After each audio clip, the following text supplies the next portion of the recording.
આપણે મેન્સની એક લિંક જે મૂકી હતી એમાં વધારે રજીસ્ટ્રેશન હતા અને આપણે એટલા માટે 2 રોજ માટેનું પણ પ્લાનિંગ કરી ગયા હતા. ગયા વખતે પણ એવું થયું હતું કે જે લોકોની જૂન મહિનામાં ગયા વર્ષે બેચો પતી હતી, ઓકે, પ્રિલિમ્સ, એમાંથી પણ ઘણા બધાએ કીધું હતું કે નહીં અમારા માટે મેઇન્સની બેચ લાવો. મેં ત્યારે પણ કીધું હતું કે ડિસેમ્બરમાં એસટીઆઈ છે, એના પછી હમણાં એપ્રિલમાં ક્લાસ 1-2 છે, પણ એના બદલે એની અમારે મેઇન્સ કરવો જ છે.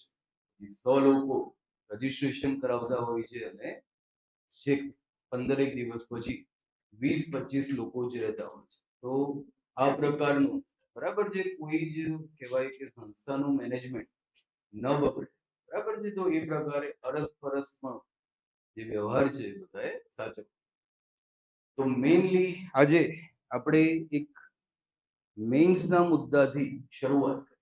સૌથી પહેલા તો કોઈને પણ અગર યુટ્યુબ છે એ જોવાનું બાકી હોય તો આપણે 24 એપ્રિલે એક જે સામાન્ય પ્રશ્ન બધાના મગજમાં ઉદ્ભવતો હોય છે એ મેઇન્સ મહાપંચાયત નામના કાર્યક્રમ, ઓકે, કે નવી મેઇન્સમાં શું પરિવર્તન આવ્યું છે અને શું ધ્યાન રાખવું એની ચર્ચા કરી છે. એના પછી આપણે યુટ્યુબ ઉપર, ઓકે, ઘણા બધા કહેવાશે કે લેક્ચર લીધા. 3 કલાકનો સેમિનાર પણ આપણે જોઈ લીધું અને એના પછી આપણે ડેમો લેક્ચરના સ્વરૂપે પણ ઘણા બધા પ્રશ્નો ભણાવી દીધા છે. જેમ કે આમ તો ઓકે એસે નો મેં એક આખો લેક્ચર યુટ્યુબ પર ભણાવ્યો છે અને એક આખો એસે ભણાવ્યો. ઘણીવાર એવું ના થાય કે બહાર કોઈ એકલવ્ય, ઓકે, એ શીખી જતો હોય અને અહીંયા બધા અર્જુન છે, ઓકે, એ જોતા ના, બરાબર છે. તો મેઇનલી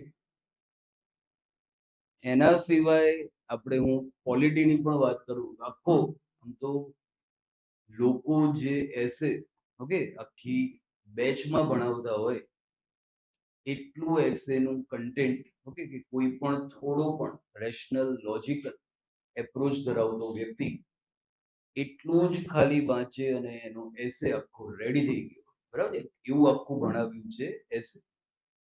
સેકન્ડ, એક આખો એસે બીજો કઈ રીતે એ જે કહેવાશે કે આગળ ભણાવ્યું હોય એનો યુઝ કરી કઈ રીતે એક આખો એસે લખાય અલગ અલગ એપ્રોચથી, એ પણ આપણે ભણાવ્યું છે. બે વસ્તુ યુટ્યુબ પર આપણું એ અવેલેબલ છે, ફર્સ્ટ.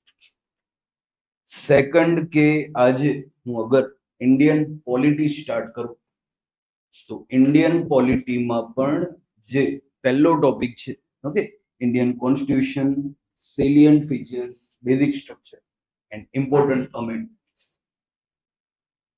એની અંદર સૌથી પહેલા તો મેં જે હમણાં તો આ ઓપરેશન સિંદૂરના લીધે, ઓકે, એટલું બધું ચર્ચામાં રહ્યું એવું સોવરેનિટી એન્ડ ઇન્ટિગ્રિટી. દરેકનું સ્ટેટમેન્ટ તમે સાંભળો, ઓકે, મિલિટરી બેકગ્રાઉન્ડથી હોય કે પછી પોલિટિકલ બેકગ્રાઉન્ડથી હોય, એક જ મુદ્દો શું ચાલે છે?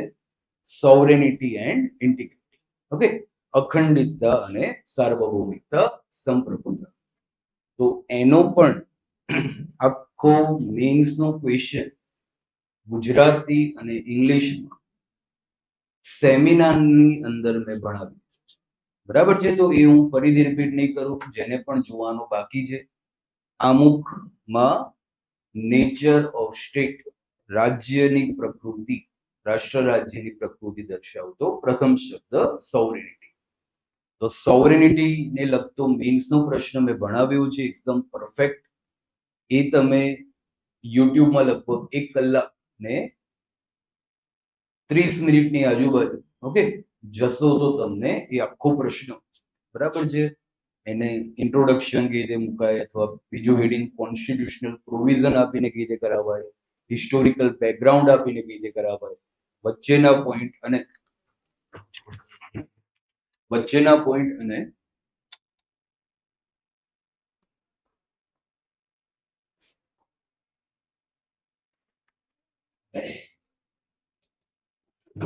વચ્ચેના પોઈન્ટ અને છેલ્લે જબરદસ્ત કન્ક્લુઝન. ઓકે, ફંડામેન્ટલ ડ્યુટીઝ માંથી હું કન્ક્લુઝન બનાવું છું. ઓકે, તારણ, નિષ્કર્ષ અથવા ઉપસંહાર મેં પ્રિએમ્બલ માંથી એમાં બનાવીને દેખાડ્યું છે. મૂળભૂત ફરજો માંથી બનાવીને દેખાડ્યું છે. તો એ પ્રશ્ન તમે ત્યાંથી વાંચશો. ઓકે, એનો મતલબ કે એક સેલિયન્ટ ફીચર સોવરેનિટી એન્ડ ઇન્ટિગ્રિટી આપણે કમ્પ્લીટ થઈ ગયું છે. આજે જઈને તમે જોઈ લેજો. બીજું, હમણાં લાસ્ટ વીકમાં જ્યારે GS2 નો યુટ્યુબ હતો ત્યારે મેં આખો પ્રશ્ન 1 કલાક, ઓકે, ભારતની અને પશ્ચિમી ધર્મનિરપેક્ષતા વચ્ચેનો તફાવત, difference between Indian and Western secularism and what is the salient characteristics of Indian secularism. Okay, એનો આખો પ્રશ્ન બનાવ્યો છે. ઇન્ટ્રોડક્શન કે રીતે લખાય, વચ્ચેના પાર્ટમાં ડિફરન્સ કે રીતે બનાવાય, 10 ડિફરન્સ સામસામે લખાવ્યા છે. ઇન્ડિયન સેક્યુલરિઝમ ના જે કહેવાશે કે કેરેક્ટરિસ્ટિક છે એ લખાવ્યા છે 4-5. ઓકે, સોશિયલિઝમ ઇન્ડિયન સોસાયટીમાં પણ પોઈન્ટ છે. ઇન્ડિયન સોસાયટીમાં પણ 3rd નંબરનો પોઈન્ટ છે, એમાં પણ લખ્યું છે secularism, causes, consequences and policy responses. એને ધ્યાનમાં રાખીને આખું સેક્યુલરિઝમ, બરાબર, ઇન્ડિયન સોસાયટી અથવા સોશિયોલોજી, ઓપ્શનલમાં પણ થોડું જે આવતું હોય, okay, melting pot theory, salad bowl theory, એનો પણ કઈ રીતે મેન્સના આન્સરમાં યુઝ કરાય અને એમાં પણ બેસ્ટ કન્ક્લુઝન કઈ રીતે બને છે. તો આમ ફરીથી બોલી રહ્યો છું કે આમુખનો, ઓકે, શરૂઆતમાં અમે ભારતના લોકો ભારતને સાર્વભૌમિક, સમાજવાદી અને બિન સાંપ્રદાયિક 3 શબ્દમાંથી સાર્વભૌમિક અને ધર્મનિરપેક્ષતા, બિન સાંપ્રદાયિકતા મેં ઓલરેડી કવર કરી નાખ્યું છે. તો બધા જ, ઓકે, યુટ્યુબમાં એ જુઓ અને પોતે એ આખો આન્સર છે 200 શબ્દમાં ઘરે જઈને લખો. એની PDF પણ મૂકી દીધી છે, કોઈને અગર ડાઉટ હોય તો, બરાબર છે, એકવાર પોતે જો અને એ ગોખી નાખો. બહુ જ પૂછાતા 2 પ્રશ્ન છે. આજે હું આમ સેલિયન્ટ ફીચર, સેમ બેઝિક સ્ટ્રક્ચર, બંનેમાં જે વચ્ચેનો S રહી ગયો છે સોશિયલિઝમ, તો સોશિયલિઝમની હું ચર્ચા કરવા જઈ રહ્યો છું. બરાબર છે. સૌથી પહેલા તો એટલો મોટો શબ્દ છે, બધાને ખ્યાલ છે કે સમાજવાદ. બરાબર, પહેલા તો ક્યારેક કોઈને ખ્યાલ આવે કે સમાજવાદ શું છે, તો સૌથી પહેલા તો એને ઉદારવાદ એટલે કે મૂડીવાદનો ખ્યાલ હોવો જોઈએ. સેકન્ડ, એને ખ્યાલ હોવો જોઈએ સમાજવાદ, સામ્યવાદનો.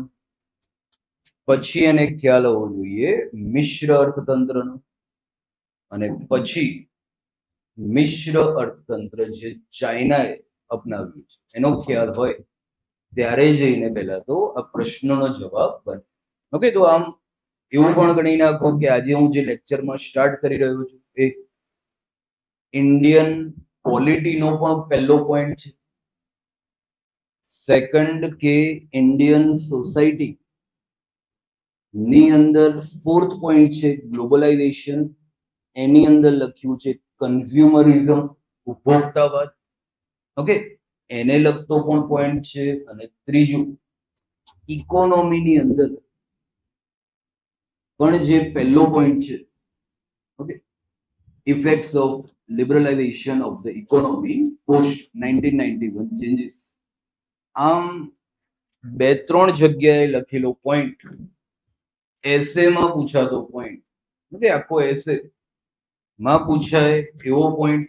બરાબર, ભારતનો સમાજવાદ, ઓકે, એટલા બધા વિશ્વમાં સમાજવાદ હતા, એમાંથી ભારતનો સમાજવાદ કઈ રીતે અલગ છે, આમ તો 10 પેજ લખીએ, ઓકે, એટલો મોટો પણ એ મુદ્દો છે.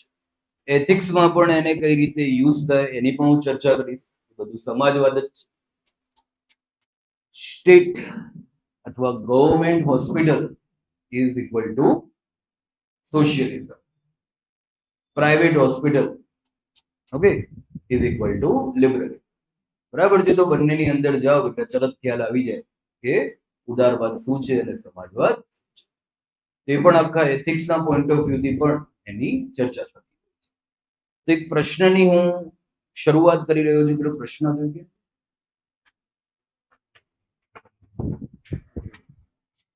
ઓકે આર્થિક સુધારા બાદ ભારતનું મિશ્ર તંત્ર ઉદારવાદ તરફ આગળ વધ્યું છે. શું આ સમય હજુ પણ આમુખમાં વ્યક્ત કરેલા સમાજવાદના વિચાર એ ભારતમાં જોવા મળી રહ્યો છે કે નહીં? તમારા વિચારો સ્પષ્ટ. 150 શબ્દ હોય કે 200 શબ્દ એ જ રીતે લખવાનું છે. તો સૌથી પહેલા પ્રશ્ન છે ઓકે તમે લખી નાખો.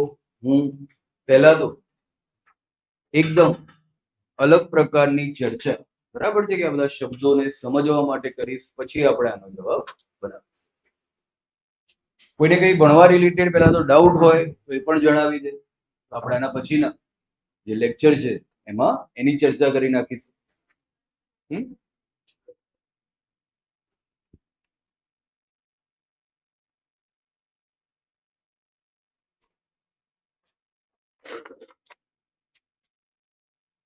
ઓકે અને કેટલું ચર્ચામાં રહેલો થોડું આજુબાજુની વાત કરું તો એવો શબ્દ આપણે ભણી રહ્યા છે જેને લઈને કેટલી વખત ઘણું બધું જોવા મળ્યું છે. પહેલા તો આજથી 10 વર્ષ પહેલા અચાનકથી જ્યારે પાર્લામેન્ટમાં ઓકે બધાના હાથમાં સંવિધાન દિવસના દિવસે કોપી આપવામાં આવી હતી, એમાં સમાજવાદ, ધર્મનિરપેક્ષતા અને અખંડિતતા 3 શબ્દો ગાયબ હતા. ઓકે પછી પ્રિએમ્બલમાં 3 વર્ડ સોશિયલિઝમ, સેક્યુલરિઝમ એન્ડ ઇન્ટિગ્રિટી આ 3 શબ્દો ગાયબ હતા. તો એના માટે બહુ જ વિપક્ષે હંગામો મચાયો. તો સરકારે શું કીધું કે અમે ભૂલમાંથી 42nd અમેન્ડમેન્ટ 1976 પહેલાનું પ્રિએમ્બલ ની કોપી આપી દીધી. ઓકે પછી બીજો મુદ્દો ચાલ્યો હતો કે એ વખતે માહિતી અને પ્રસારણ મંત્રી હતા રવિશંકર પ્રસાદજી. એમણે એવું પણ કીધું હતું કે અગર સમાજવાદ શબ્દ, ધર્મનિરપેક્ષતા શબ્દ અને અખંડિતતા શબ્દ, અખંડિતતાને તો કોઈ ટચ નથી કરતું, બાકી તો સાર્વભૌમિકતા સાથે જોડાયેલો મુદ્દો છે. પણ એમણે એવું કીધું કે અગર ધર્મનિરપેક્ષતા અને સમાજવાદી શબ્દ એટલા મહત્વના હોત તો બંધારણ સભામાં જ બંધારણના નિર્માતાઓએ જ એમને એડ કર્યા. તો પછીથી એડ થયા છે ઓકે આંતરિક કટોકટી વખતે, ઇન્ટરનલ ઇમરજન્સી વખતે. તો એમને લઈને પણ એમણે પ્રશ્ન ઉઠાવ્યો હતો, ત્યારે પણ ચર્ચામાં રહ્યો. એટલે એવો મુદ્દો કે જે સનાતન રીતે ચર્ચામાં રહે એની આપણે ચર્ચા કરવા જઈ રહ્યા છીએ. બીજું, સુબ્રમણ્યમ સ્વામીજીએ આજથી 8-9 વર્ષ પહેલા એવી સુપ્રીમ કોર્ટમાં અરજી પણ કરી હતી કે સમાજવાદી અને ધર્મનિરપેક્ષતા શબ્દોને આમુખમાંથી હટાવી દેવામાં આવે. બરાબર છે. તો એમાંથી ધર્મનિરપેક્ષતા ઓકે એ શબ્દ આપણે ભણી લીધો છે. આજે આપણે સમાજવાદ શબ્દની શરૂઆત કરી રહ્યા છીએ. સૌથી પહેલા તો આની ચર્ચા કરીએ એ પહેલા જેને પણ એના ફંડામેન્ટલ્સ ક્લિયર ના હોય એને હું થોડું બ્રીફમાં નોલેજ આપવા જઈ રહ્યો છું કે સૌથી પહેલા તો જ્યારે મોડર્ન ઇકોનોમી શરૂ થઈ, બધું કામનું જ છે, એસેમાં કામમાં આવશે કે મોડર્ન ઇકોનોમી આમ તો મોડર્ન ઇકોનોમી એડમ સ્મિથે શરૂ કરી એ પહેલા ઘણા બધા મહત્વના જ્હોન સ્ટુઅર્ટ મિલ એથિક્સમાં ભણવામાં આવશે યુટિલિટેરિયનિઝમ નો જે પ્રિન્સિપલ આપ્યો ઉપયોગિતાવાદ, સેકન્ડ જેર્મી બેન્થમ વગેરે પણ જ્હોન લોક, કોઈ વખત હું નેચરલ રાઇટ કન્સેપ્ટની વાત કરીશ, પ્રાકૃતિક હકોનો સિદ્ધાંત, એમણે પણ આ નવી ઇકોનોમીમાં મુક્ત અર્થતંત્ર હોવું જોઈએ, ઓપન ઇકોનોમી હોવી જોઈએ એવી ચર્ચા કરી હતી. પણ એક્ઝેક્ટ આપણે જે શ્રેય આપીએ છીએ એ છે એડમ સ્મિથ. એડમ સ્મિથે એક્ઝેક્ટ 1776 માં બુક લખી છે the wealth of the nation. Paper presentation હતું વેલ્થ ઓફ ધ નેશન. એમાં એમણે મેઇનલી સૌથી પહેલા તો એવું કીધું કે આખી ઇકોનોમી કોણ ચલાવશે? Invisible hand. અદ્રશ્ય હાથ. કીવર્ડ બધા યાદ રાખવા જોઈએ. પહેલું જે અદ્રશ્ય હાથ રાજ્ય નહીં ચલાવે, કોઈ નહીં ચલાવે, ઇનવિઝિબલ હેન્ડ થી ચાલશે ઇકોનોમી. સેકન્ડ એમણે કીધું કે કોઈ પણ વસ્તુ અથવા સેવા ની કિંમતનું નિર્ધારણ કોણ કરશે? તો બજારના પરિબળો. price of any goods or services shall be decided by the market forces. Demand and supply. માંગ અને પુરવઠો બે છે બજારના પરિબળો. માંગ વધશે તો કિંમત વધશે, માંગ ઘટશે તો કિંમત ઘટશે, ઓર માંગ ઘટશે તો પ્રોડક્ટ જ બંધ થઈ જશે. નોકિયા છે એની માંગ ઘટવા લાગે તો ઉત્પાદન જે પડતર કિંમતે થતું હોય ફેક્ટર કોસ્ટ એ પણ અગર ના મળે શું થઈ જાય? પ્રોડક્ટ બંધ કરવી પડે. તો માંગ પુરવઠો, ડિમાન્ડ સપ્લાય. સપ્લાય વધે તો કિંમત ઘટી જાય. સપ્લાય વધે કિંમત ઘટી જાય, સપ્લાય ઘટે કિંમત વધી. ઉલટું છે માંગ અને પુરવઠોમાં. બીજું એમણે એનો મતલબ એમણે શું આપ્યું કહેવાય? માર્કેટ બેઝ ઇકોનોમીનો કન્સેપ્ટ કે બધું જ માર્કેટ ફોર્સિસ ચલાવશે, માર્કેટ બેઝ ઇકોનોમી. બરાબર છે? ફર્સ્ટ. તો પછી બધું જ ચલાવશે માર્કેટ, તો રાજ્ય શું કરશે? એમણે કીધું state shall adopt the policy of laissez-faire. રાજ્ય અહસ્તક્ષેપની નીતિ અપનાવશે.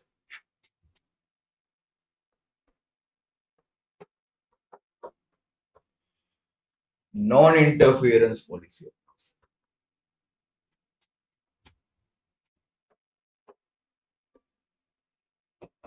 રાજ્ય બજારમાં હસ્તક્ષેપ નહીં. બરાબર છે? તો ત્રણ ખાલી કીવર્ડ મેં ભણાવ્યા છે. માર્કેટ ચલાવશે, સ્ટેટ હસ્તક્ષેપની નીતિ અપનાવશે, અને ત્રીજું ઇનવિઝિબલ હેન્ડ, અદ્રશ્ય હાથ આખી ઇકોનોમી ચલાવશે. એ જ વર્ષે 4th જુલાઈએ યુએસએ સ્વતંત્ર થયું. આવતા વર્ષે એમના 250 વર્ષ થઈ રહ્યા છે. આ ઉપરાંત બ્રિટનમાં industrial policy, industrial revolution complete થઈ ગયું હતું. ઔદ્યોગિક ક્રાંતિ કમ્પ્લીટ થઈ ગઈ હતી. એમને પણ આ જે નવી ઇકોનોમીમાં બુક આવી એના વિચારો પસંદ આવ્યા અને વર્લ્ડમાં સ્ટાર્ટ થયું યુરોપથી આ પ્રકારનું અર્થતંત્ર. હવે પોલિટીમાં આ જ મુદ્દો કહેવાય છે કે શેને પ્રમોટ કરે છે? લિબરલિઝમ, લિબર્ટી. કે બજારમાં બધા પાસે લિબર્ટી છે, બજારમાં બધા પાસે સ્વતંત્રતા છે કે પોતાના દમ પર આગળ વધી શકે અને મૂડીવાદી બની શકે. ફરીથી, બધા પાસે સ્વતંત્રતા છે. તો આમ આ જ કન્સેપ્ટ છે એ વ્યક્તિગત સ્વતંત્રતાની પણ વાત કરે છે કે દરેક every individual has liberty to be capitalist in this market. Okay, બજારની અંદર બધા જ લિબર્ટી ધરાવે છે, સ્વતંત્રતા ધરાવે છે કે એ આગળ વધી શકે જેનું જેટલું દમ. અહીંયાથી જ સ્ટાર્ટ થાય છે લિબરલિઝમ, ઉદારવાદ, અને જે તક આપે છે બધાને અબજોપતિ બનવાની, બરાબર, મૂડીવાદ, કેપિટાલિસ્ટ બનવાની, પૂંજીવાદી, મૂડીવાદી બનવાની.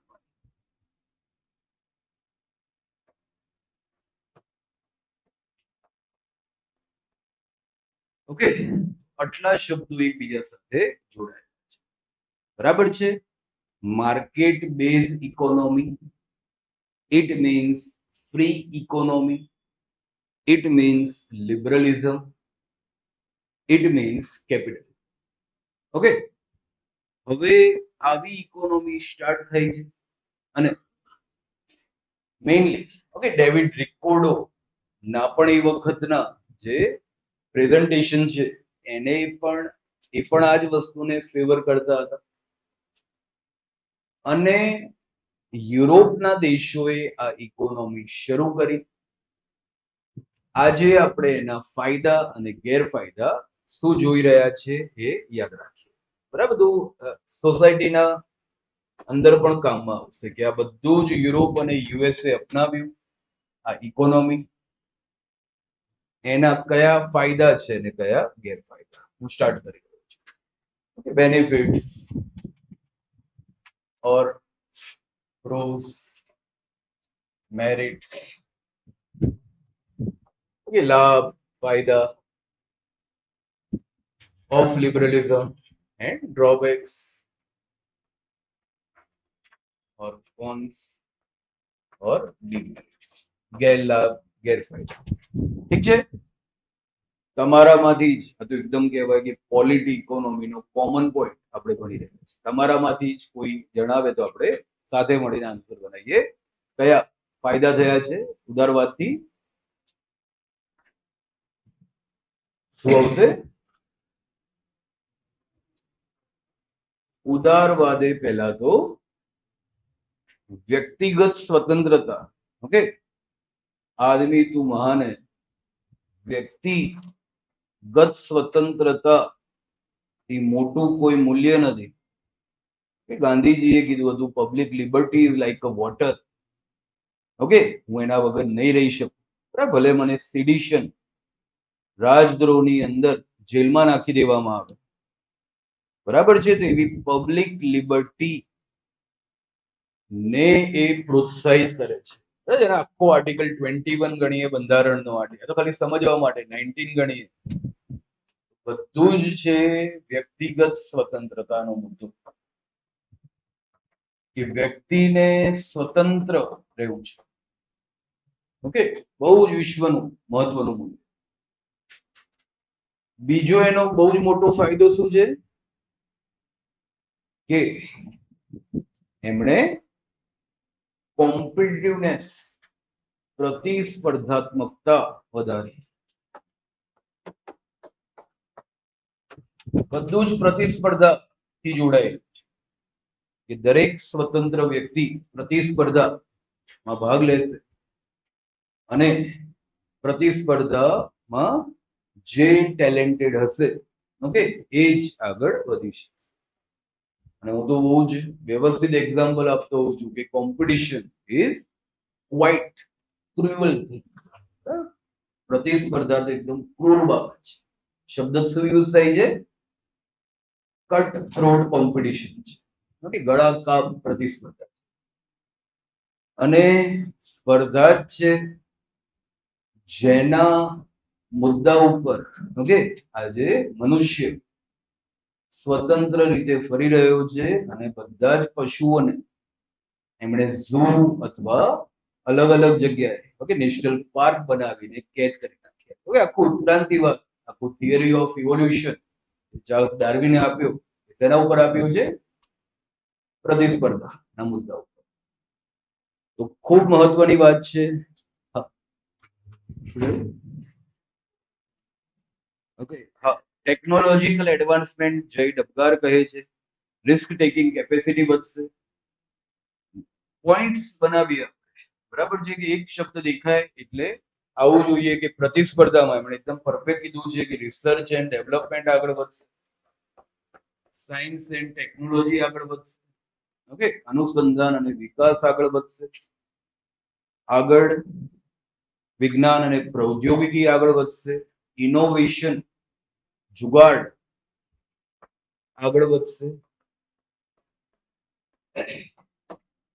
નવાચાર નવોન્મેષ ઓકે જુગાડ આગળ વધશે. પ્રતિસ્પર્ધામાં આગળ વધવા બધા લોકો મહેનત કરશે અને એટલા માટે શું થશે? ઇન્વેન્શન શોધ. અને શોધ છે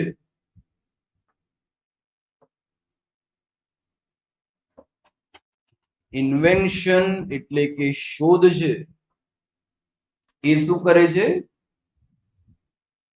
જીવન ધોરણ સારું કરે છે કે good standard of life create કરે છે.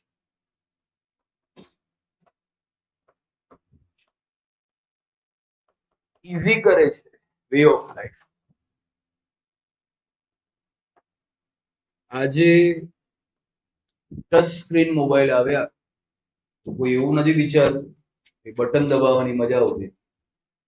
બરાબર છે, એકદમ સિમ્પલ છે કે આજે ગિયરલેસ કાર આવી ઓકે તો કોઈ એવું નથી વિચારતું કે ગિયર દબાવવામાં જ મજા આવતી. બરાબર, એકદમ કહેવાશે કે બધા જ વે ઓફ લાઈફ ને ઈઝી કરે છે. અને આપણે એકદમ કરંટ સાથે કયું એક્ઝામ્પલ યાદ રાખવું જોઈએ કે કોરોના પીરિયડમાં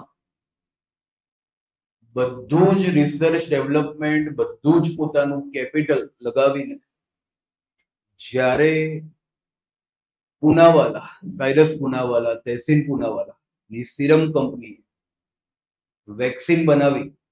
ઓકે, કઈ વેક્સિન બનાવી હતી? કોવિશિલ્ડ. ઓકે, એસ્ટ્રોજેનેકા સાથે કરાર કરી. બે જ હતી, બાયોટેક ભારત બાયોટેકની કોવેક્સિન અને કોવિશિલ્ડ બાય સિરમ. તો ત્યારે એમને એવું નથી હોતું બરાબર, બે વસ્તુ બીજા સાથે જોડાયેલું છે કે હું આટલો અબજોપતિ છું, મારા બધા પૈસાનું રોકાણ કરીને માનવતા ઉપર આટલી મોટી આફત આવી છે તો હું બધાને વેક્સિન ફ્રીમાં આપીને એક અમર થઈને જતો રહ્યો.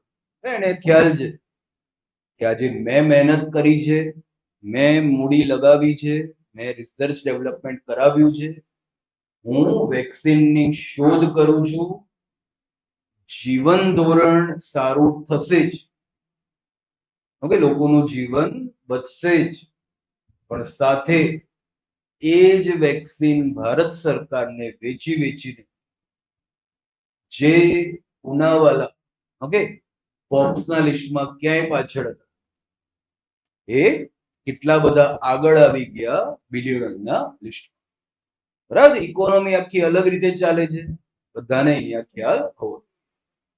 તો કહેવાશે કે આ બધા છે એના ફાયદા. ખૂબ ફાયદા પહોંચાડ્યા છે ઉદારવાદ. ગેરફાયદા કયા છે? તો આવકની અસમાન, અમીર અમીર થતો જશે, આવકની અસમાનતા વધતી જશે. આપણે બહુ ઈઝી એક્ઝામ્પલ આપતા હોઈએ છીએ કે આજે હું કોઈ બિઝનેસ સ્ટાર્ટ કરું અને અનંત અંબાણી કોઈ બિઝનેસ સ્ટાર્ટ કરે સેમ, તો કોણ જીતવાનું? બરાબર છે, કારણ કે એમની પાસે મૂડી છે. ઓકે, પ્રતિસ્પર્ધામાંથી મને બહાર ફેંકવા માટે એમની પાસે કેપિટલ છે અને કેપિટલનો યુઝ કરીને શું કરી નાખશે? માર્કેટને મેનિપ્યુલેટ કરી નાખશે. તેમની પાસે એક ક્ષમતા છે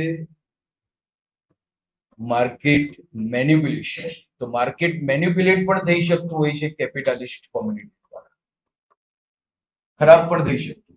બીજું, માર્કેટમાં મત્સ્ય ન્યાય ચાલે છે. મોટી માછલી નાની માછલીને ખાઈ જશે અને મગરમચ્છો મોટી માછલીને ખાઈ જશે. બરાબર છે, તો કહેવાશે મત્સ્ય ન્યાય ચાલતો હોય છે. ફોર્થ, માર્કેટમાં લોકો મોનોપોલી ઓર ઓલિગાર્કી, એકાધિકાર, એકાંકુશતા, ઓકે, એકાધિકાર એકાંકુશતા લાવવાની કોશિશ કરતા હોય છે. ઓલિગાર્કી પ્રમોટ કરતા હોય. 2-3 કંપની કરે તો કહેવાય ઓલિગાર્કી.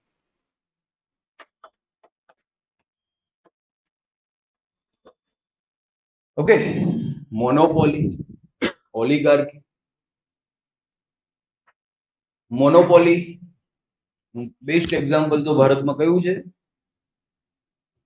આજે બધાને ખ્યાલ હતું, ઓકે, કે મુકેશ અંબાણી પાસે હંમેશા કેશ રહેશે અને અનિલ અંબાણી નીલ થઈ જશે, કારણ કે મુકેશ અંબાણી પાસે શું છે?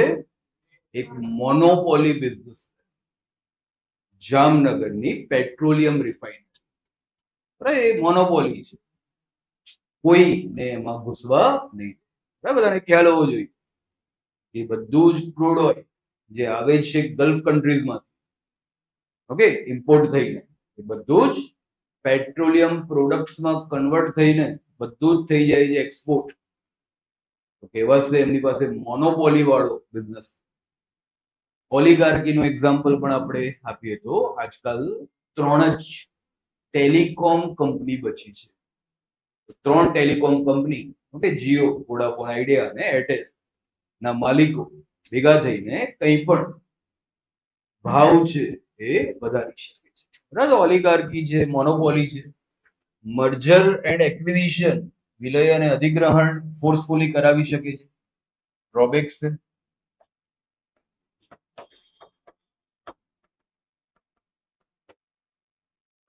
વિલય અને અધિગ્રહણ નો મુદ્દો ઉભો થાય છે. એક્ઝામ્પલ હું આપતો હોઉં છું કે હાલમાં 2nd નંબરની સિમેન્ટ કંપની કઈ છે ભારતમાં? ફર્સ્ટ કઈ છે? First ACC of Birla. 2nd થઈ ગઈ અદાણી. અદાણી જે સિમેન્ટ ઇન્ડસ્ટ્રીમાં હતા જ નહીં, બધી જ, ઓકે, મહત્વની સિમેન્ટ કંપનીઓને કેપિટલના દમ પર મર્જર એક્વિઝિશન કરાવીને સીધા 2nd નંબરની સિમેન્ટ કંપની એમની બની. બરાબર છે, તો વિલય અધિગ્રહણ મોટી કંપની નાની કંપનીનું ફોર્સફુલી પણ કરાવતી છે. આમ આ બધી સમસ્યા થશે. ઓર સમસ્યા પણ છે, તેજી અને મંદી. ઓકે, એ બહુ જ ઝડપથી આવી શકે છે, કે બધું જ માર્કેટની ઉપર આધારિત છે. તો તેજી મંદી છે એ પણ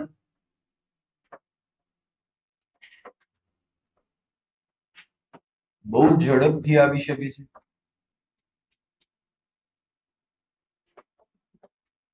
બીજા ઘણા છે, પણ આપણે 15 પોઈન્ટ, ઓકે, ફાયદા ગેરફાયદામાં કમ્પ્લીટ કરીએ છીએ. આના પછી હવે બહુ જ મોટો ઇશ્યુ યુરોપમાં શું થશે કે આવકની અસમાનતા વધશે, કે અમીર અને ગરીબ વચ્ચેની ખીણ વધશે, હેવ્સ એન્ડ હેવ નોટ્સ વચ્ચેની ખીણ વધશે અને આવશે એક મહાન વિચારક કાર્લ માર્ક્સ એ બરાબર, થોડું મેન્સમાં લખતા વખતે ડે યર વગેરે યાદ રાખતું હોય તો યાદ રાખવું જોઈએ કે 1848માં કોમ્યુનિસ્ટ મેનિફેસ્ટો નામની બુક લખે છે. એમના સાથી, ઓકે, ફેડરિક એન્જલ ઓર એંગલ બે રીતે એમનું પ્રોનાઉન્સિએશન થાય છે. ફ્રેડરિક એન્જલ સાથે મળીને કાર્લ માર્ક્સ કોમ્યુનિસ્ટ મેનિફેસ્ટો અને દાસ કેપિટલ બુક લખે છે. એક જ મુદ્દો કે આવી રીતે સમાજમાં આટલા બધા ઓકે અગર અમીર અને ગરીબ વચ્ચેના ભેદભાવ હશે તો સમાજ કઈ રીતે ચાલશે. અને એમનો આખો પ્રિન્સિપલ એ શું છે? વર્ગ સંઘર્ષ. એમણે કીધું કે સમાજમાં માત્ર બે વર્ગ છે. એક છે હેવ્સ જેની પાસે બધું છે, એક છે હેવ નોટ્સ જેની પાસે કશું ગુમાવવા માટે બી કશું. બરાબર છે. એટલા માટે એમણે એના માટે સર્વહારા પ્રોલિટેરિયન વર્ડ યુઝ કર્યો. થોડું હું અહીંયા મુદ્દાને ઇઝીલી સમજાવું કે એમણે તો છેક બાઇબલ થી વાત શરૂ કરી. એવા વ્યક્તિની વાત કરી રહ્યા છે જે જર્મનીના યહૂદી હતા.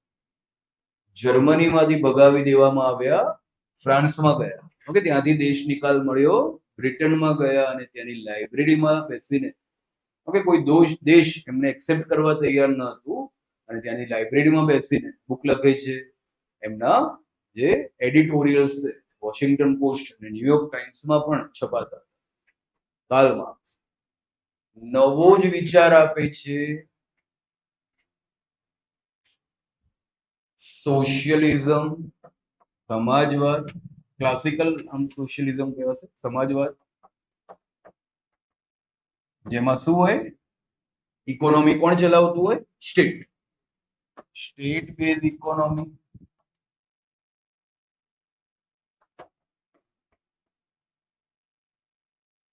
ઓકે, રાજ્ય આધારિત અર્થતંત્ર જેના દ્વારા શું કરવાનું છે? અસમાનતા દૂર કરવાની છે. ઓકે, લિબર્ટીના બદલે ઇક્વલિટી લાવવાની છે. બરાબર છે? ઇક્વલિટી, સમાનતા લાવવાની છે. ઠીક છે. થોડું અગર કોઈને સમજવું હોય તો ઝડપથી શરૂઆત કરું કે એમણે તો કીધું હતું કે આજથી નહીં, જ્યારથી સભ્યતા શરૂ થઈ ત્યારથી અગર એના ચરણ સમજીએ તો હંમેશા આ પ્રકારના બે જ વર્ગ સમાજમાં જોવા મળતા હતા અને બંને વચ્ચે હતું ક્લાસ કોન્ફ્લિક્ટ. ઓકે, વર્ગ સંઘર્ષ. એમણે કીધું પહેલા ટ્રાઇબલ સોસાયટી હતી ત્યારે અમુક લોકો બની ગયા લીડર્સ, બાકીનાને બનાવી દીધા ફોલોઅર્સ. અને આમને નિયંત્રિત કરી નાખ્યા અને સંસાધનો ઉપર કબજો જમાવ્યો. ત્યારબાદ સભ્યતા ઓર આગળ વધી. એમણે કીધું કે યુરોપમાં આવ્યું સામંતવાદ. સામંતવાદ વખતે અમુક લોકો બની જાય છે ફ્યુડલ સામંત અને બાકીનાને બનાવી દે છે દાસ. અને આમણે એમના ઉપર નિયંત્રણ લઈ. ઓર સભ્યતા આગળ વધે છે જ્યારે કૃષિ ક્રાંતિ થઈ. સોસાયટીમાં આવે છે એક માલ્થસ નામના સમાજશાસ્ત્રીએ કીધું હતું કે થોડાક સમયમાં કૃષિ ઉપજોની કમીના લીધે યુદ્ધો થવા લાગશે. કેમ ના થાય? બરાબર છે. એમણે કીધું હતું કે population will increase by geometric mean while agriculture production shall increase by arithmetic means. વસ્તી છે એ રેખાગણિત ના સિદ્ધાંત મુજબ વધશે, જ્યારે કૃષિ ઉત્પાદન અંકગણિત ના સિદ્ધાંત મુજબ વધશે. બરાબર છે. 1 2 3 4 રીતે વધશે કૃષિ ઉત્પાદન, ત્યારે પેલું 1 ગુણ્યા 2 2 2 ગુણ્યા 2 4 4 દુ 8 રીતે વધશે. અને કૃષિ ક્રાંતિએ એને બચાવી રાખ્યું. બરાબર, તો માલથસ સાચા પડત અગર કૃષિ ક્રાંતિ ના થઈ. તો માલથસ નો આખો પોપ્યુલેશન થિયરી છે, વસ્તીનો નિયમ છે, એને ખોટી પાડનાર એક બહુ જ મોટી કે પાસે સિવિલાઇઝેશન નું નવું સ્ટેજ આવે છે, એને આપણે ગણીએ છીએ એગ્રીકલ્ચર રિવોલ્યુશન. એમાં એમણે કીધું કે અમુક લોકો બની જશે લેન્ડલોર્ડ્સ અને બીજા બધાને બનાવી દેશે લેન્ડલેસ લેબર. અને છેલ્લે એમણે કીધું કે આ જે સભ્યતાનું ચરણ ચાલે છે આઈઆર ઇન્ડસ્ટ્રીયલ રિવોલ્યુશન, એમણે તો આ શોષણ અત્યાચારની બધી જ સીમા પાર કરી નાખી છે. ઔદ્યોગિક ક્રાંતિ એ તો બીજો બી મુદ્દો શું હતો? વસ્તી. ઓકે, પહેલા એક મજૂર ગોતતા હતા તો કોમ્પિટિશનમાં 10 લોકો, હવે એક મજૂર મારે જોઈએ છે, કોમ્પિટિશનમાં 100 લોકો છે. તો જેટલું ઓછા રૂપિયામાં કામ કરાવી શકે એટલા ઓછા રૂપિયામાં હું કામ. તો કહેવાશે કે આ ઔદ્યોગિક ક્રાંતિ એ તો ઓકે ઇન્ડસ્ટ્રીયાલિસ્ટ અને ઇન્ડસ્ટ્રીયલ લેબર વચ્ચેની ખીણ વધારી દીધી. એમણે શબ્દ આપ્યો છે ઉદ્યોગપતિઓ માટે બુર્જુઆ, મજૂરો માટે પ્રોલિટેરિયન. બરાબર, બુર્જુઆ વર્સિસ પ્રોલિટેરિયન કોન્ફ્લિક્ટ. એને ધ્યાનમાં રાખીને એમણે છેલ્લે હું કન્ક્લુડ કરું છું થોડું ઝડપથી કે કાર્લ માર્ક્સે કીધું કે મજૂરોના ફેવરમાં કોઈ નથી. બરાબર છે, મજૂરોને એવું લાગતું હોય કે તમારા જીવનમાં પરિવર્તન આવશે તો એ કઈ જ સંભાવના નથી. કેમ? કારણ કે રાજ્યમાં ભલે રાજાશાહી હોય કે લોકતાંત્રિક સરકાર, બધા જ મૂડીવાદીઓના પીઠું છે. બરાબર છે. એમણે કીધું કે રાજ્ય નહીં મદદ કરે, ધર્મ તો અફીણ સમાન છે, ધર્મનો નશો કરાવીને તો બધાને બેકાવી રાખવામાં આવે છે જેથી સાચા મુદ્દા ખ્યાલ ના આવે. અને એમણે કીધું કે એક જ ઓપ્શન છે, મજૂરો ભેગા થઈને લોહિયાળ ક્રાંતિ કરે અને મારી નાખે આ ઉદ્યોગપતિ વર્ગ અને એમને જે લોકો સપોર્ટ કરે છે. અને બધાને ખ્યાલ છે કે 1917માં બોલ્શેવિક રિવોલ્યુશન આ જ બુકના આધારે USSR. Okay, Lenin, Vladimir Lenin અને જોસેફ સ્ટાલિનના નેતૃત્વમાં ઔદ્યોગિક મજૂરોએ ભેગા થઈને કોમ્યુનિસ્ટ પાર્ટી બનાવી, સામ્યવાદી પક્ષ બનાવ્યો અને એક સંસાધનો પર સામૂહિક સ્વામિત્વ, કલેક્ટિવ ઓનરશિપ સમાજની હોવી જોઈએ. ફરીથી કીવર્ડ આપણે યાદ રાખવો જોઈએ કે સંસાધનો ઉપર સામૂહિક સ્વામિત્વ સમાજનું હોવું જોઈએ, નહીં કે અમુક લોકોનું. Collective ownership on resources shall be of society, okay, not by the individuals. તો મેઇનલી કહેવાશે કે સમાજના પાસે સ્વામિત્વ હોવું જોઈએ, સંસાધનોનો, રિસોર્સિસ પર કંટ્રોલ સોસાયટીનો હોવો જોઈએ. અને એટલા માટે શબ્દ બન્યો છે સમાજવાદ અને બોલ્શેવિક ક્રાંતિ છે એની શરૂઆત. ઝાર નિકોલસ સેકન્ડ એ વખતના યુએસએસઆરના મોનાર્ક, ના આખા ફેમિલી બધા ઉદ્યોગપતિઓને મારીને મજૂરોએ પહેલી વખત પોતાની સરકાર બનાવી યુએસએસઆર. હવે આ થઈ ગયો બીજો મુદ્દો. ઓકે, આનાથી એકદમ અલગ કે માર્કેટના બદલે સ્ટેટ બેઝ ઇકોનોમી. માર્કેટ કોણ ચલાવશે? આખું સ્ટેટ. ઉત્પાદન પર રાજ્ય કરશે, વિતરણ પર રાજ્ય કરશે, જેથી બધાને સમાન માત્રામાં મળી રહે. લિબર્ટીના બદલે ઇક્વલિટી. બરાબર, ઇક્વલિટી ખાલી લાવવાની છે સમાજ.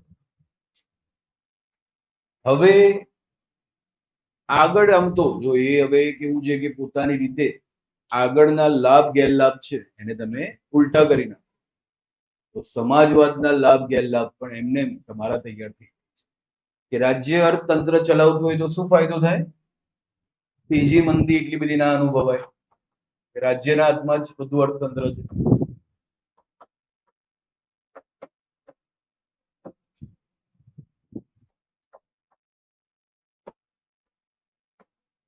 સંસાધનો છે એનું વિતરણ સમાન માત્રામાં થઈ શકે,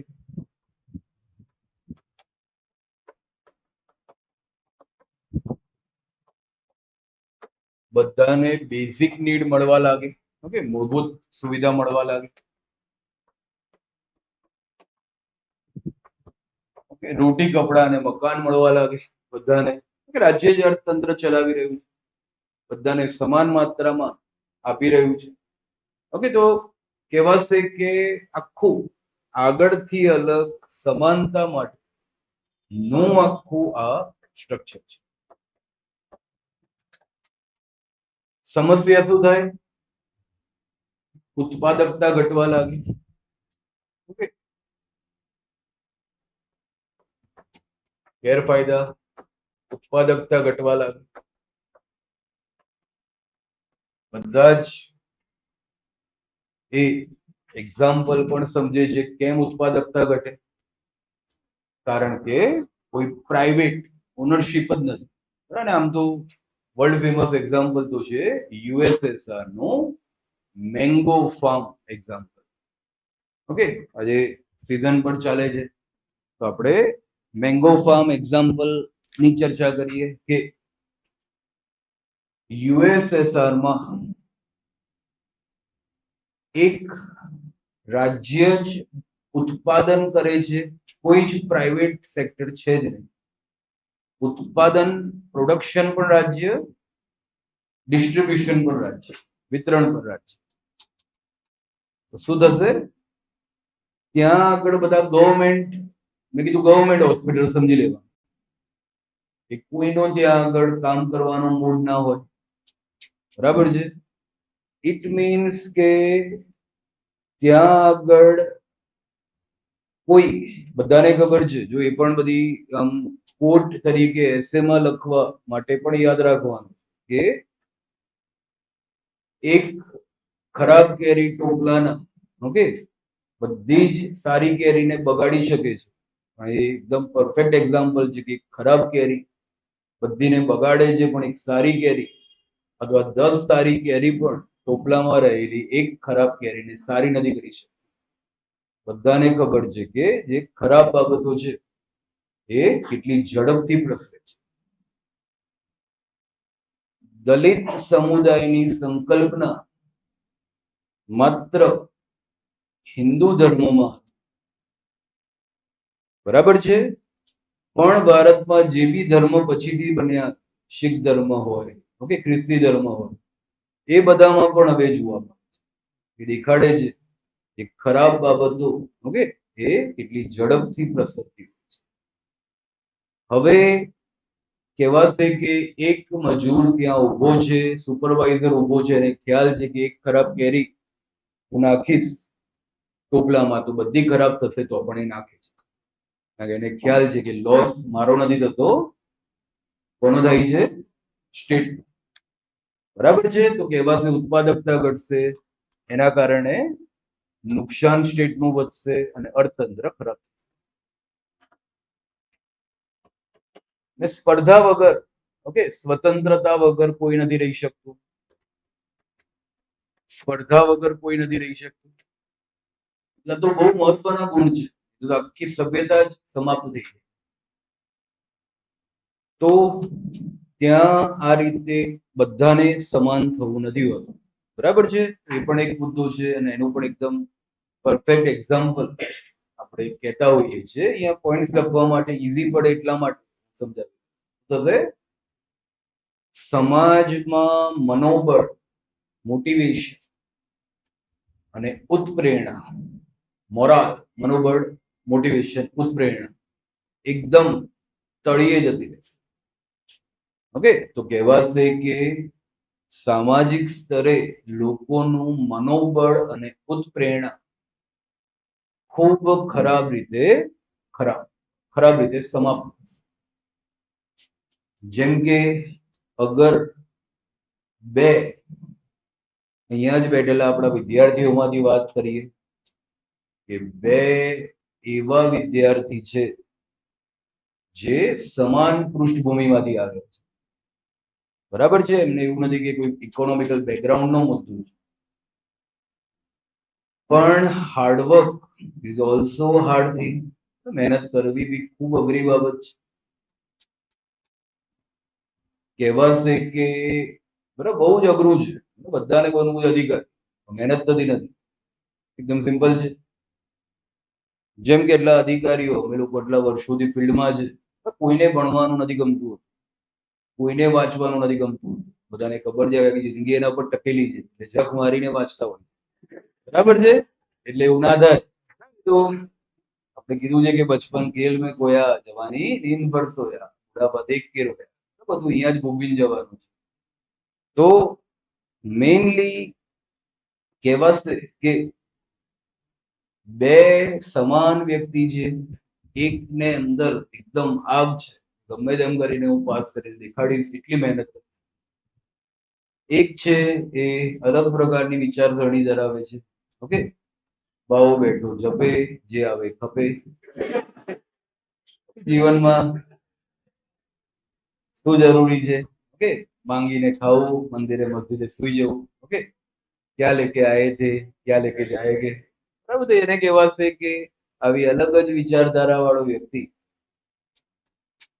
આવા બે વ્યક્તિ વચ્ચે અગર દેશ સમાનતા લાવવાની કોશિશ કરે તો જે મહેનત કરીને આગળ વધવા માંગે છે એ વ્યક્તિનું મોટિવેશન અને મોરાલ પાતાળમાં પહોંચી જાય.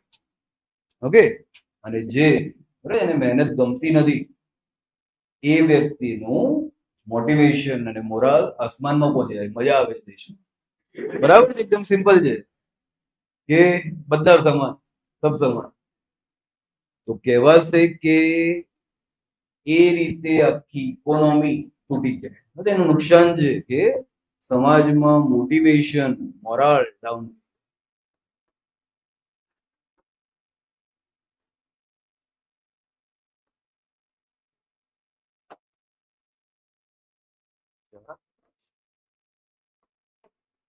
અહીંયા પણ એક પાછું પોઈન્ટ લખી નાખીએ કે સંઘર્ષ બંધ થઈ જાય, વર્ગ સંઘર્ષ બંધ થઈ જાય, એના ઉપર તો આખો મુદ્દો ઉભો છે. બરાબર ને, અહીંયા સામાજિક સંઘર્ષ એ ઘટી જાય.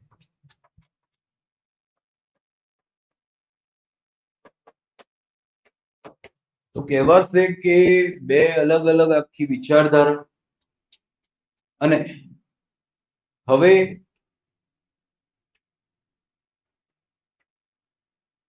ચલો હું એક્સ્ટ્રા વાત પેલા કમ્પ્લીટ કરી નાખું કે ઉદારવાદ અને મૂડીવાદ, ઉદારવાદ અને સમાજવાદ બે જ શબ્દ. ઉદારવાદમાં પહેલી વાર સમસ્યા ક્યારે આવે છે? જ્યારે વિશ્વમાં વર્ષોથી ચાલતું હતું ઉદારવાદ, મુક્ત અર્થતંત્ર, ત્યારે વિશ્વમાં પહેલી વખત આર્થિક મહામંદી આવે છે 1929માં, ધ ગ્રેટ ડિપ્રેશન.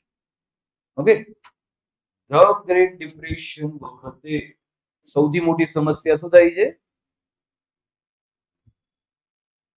કે હવે ધ ગ્રેટ ડિપ્રેશન છે, આર્થિક મહામંદી છે, કઈ રીતે બજાર મહામંદીમાંથી રાષ્ટ્રને આગળ વધારશે. બજાર હવે શું કરશે? અદ્રશ્ય હાથ, ઇનવિઝિબલ હેન્ડ હવે શું કરશે? શું નક્કી થયું કે નહીં, in this type of critical circumstances, state interference is must for economy, for market. Okay, રાજ્યના હસ્તક્ષેપ વગર મહામંદીમાંથી કઈ રીતે રાજ્ય આગળ વધશે પોસિબલ નથી. બરાબર, બજાર હવે અર્થતંત્ર નહીં ચલાવી શકે. મહાન અર્થશાસ્ત્રી આવે છે, બધું યાદ રાખવું નામ છે. મહાન અર્થશાસ્ત્રી આવે છે જ્હોન મેનાર્ડ કિન્સ. ઓકે, એમના નામ પર કિન્સિયન ઇકોનોમી એટલો ફેમસ વર્ડ છે. 1936 માં બુક લખે છે જનરલ થિયરી ઓફ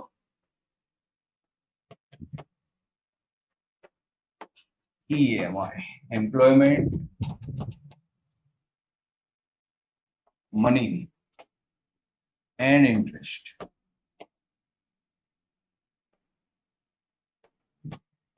ઓકે, શું કહે છે કે અર્થતંત્ર બજાર કઈ રીતે ચલાવશે પોસિબલ નથી. રાજ્ય હસ્તક્ષેપ કરવો પડશે. અને અહીંયા પહેલી વખત આવે છે state interference in market base economy. બરાબર છે, એમણે કીધું કે સામાન્ય સંજોગો, બહુ ટૂંકમાં બતાવી દઉં છું કે સામાન્ય સંજોગોમાં બજાર અર્થતંત્ર ચલાવી છે.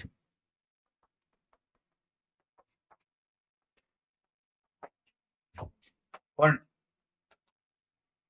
અસામાન્ય સંજોગો રાજ્ય હસ્તક્ષેપ જરૂરી છે. પહેલાથી એકદમ ઉલટું કે રાજ્યનો અહસ્તક્ષેપના બદલે હસ્તક્ષેપ વગર માર્કેટ આગળ જ ના વધે. અને યુએસએ પહેલી વખત ફ્રાન્સે અપનાવ્યું મિશ્ર અર્થતંત્ર. બજાર આધારિત અર્થતંત્રમાં બે જ શબ્દ છે, માર્કેટ સ્ટેટ. માર્કેટ બેઝ ઇકોનોમીમાં સ્ટેટ ઇન્ટરફેરન્સ. અને પહેલી વાર સ્ટાર્ટ થયું મિશ્ર. Okay, mix economy. બંને વસ્તુ થઈ ગઈ, માર્કેટ સ્ટેટ. Okay, mix. પહેલું આવ્યું ફ્રાન્સમાં અને યુએસએ ના રાષ્ટ્રપતિ ફ્રેન્કલિન ડી રૂઝવેલ્ટે પણ શું કર્યું? પબ્લિક સેક્ટર અંડરટેકિંગ બનાવે, જાહેર સાહસો બનાવે, road, building, power plants, dams બનાવડાવ્યા. કંપનીઓને કામ આપ્યું, લોકોને કામ આપ્યું, લોકો પાસે એમ્પ્લોયમેન્ટ મળ્યું, લોકોને આપ્યું, પગાર આપ્યો, લોકોના હાથમાં મની આવ્યા, લોકો માર્કેટમાં ગયા, વસ્તુઓ અને સેવાઓ ખરીદવા લાગ્યા. અને પહેલી વાર રાજ્યના હસ્તક્ષેપથી માર્કેટ રિવાઇવલ થયું. બરાબર છે, બજાર છે પુનઃજીવિત. તો માર્કેટ રિવાઇવલ કરી આપ્યું, બજારને પુનઃજીવિત. અને ત્યારથી વિશ્વમાં મિશ્ર અર્થતંત્ર ચાલે છે. ઓકે, છેલ્લે ઓર ડિટેલમાં આપણે એક મુદ્દો ખાલી સમજી લઈએ. પહેલા તો ભારતમાં, ભારતની પેલા યુએસએસઆર જ્યારે આ રીતે બન્યું, એ તો ફેલ્ડ થોટ હતો. આજે તમે ચેક કરો તો, આજે તમે ગણો તો યુએસએસઆર તો ક્યારનું વિઘટિત થઈ ગયું છે. 1990 માં કયા મુદ્દા ઉપર? મેં કીધું કે અર્થતંત્ર એ રીતે ચાલે છે. પહેલો મુદ્દો. ઓકે, એ બધા સમાન રીતે થાય છે. દુર્ગાદાસ બાસુએ તો કીધું છે કે ગરીબ દેશો માટે તો સમાજવાદ, પહેલા તો દેશ અમીર હોય પછી સમાજવાદની વાત. બહુ ફેમસ એમનું કોટ છે કે ગરીબ દેશો માટે તો સમાજવાદ હોતો જ નથી. બીજું ફેમસ કોટ છે કે પીલું મોદી.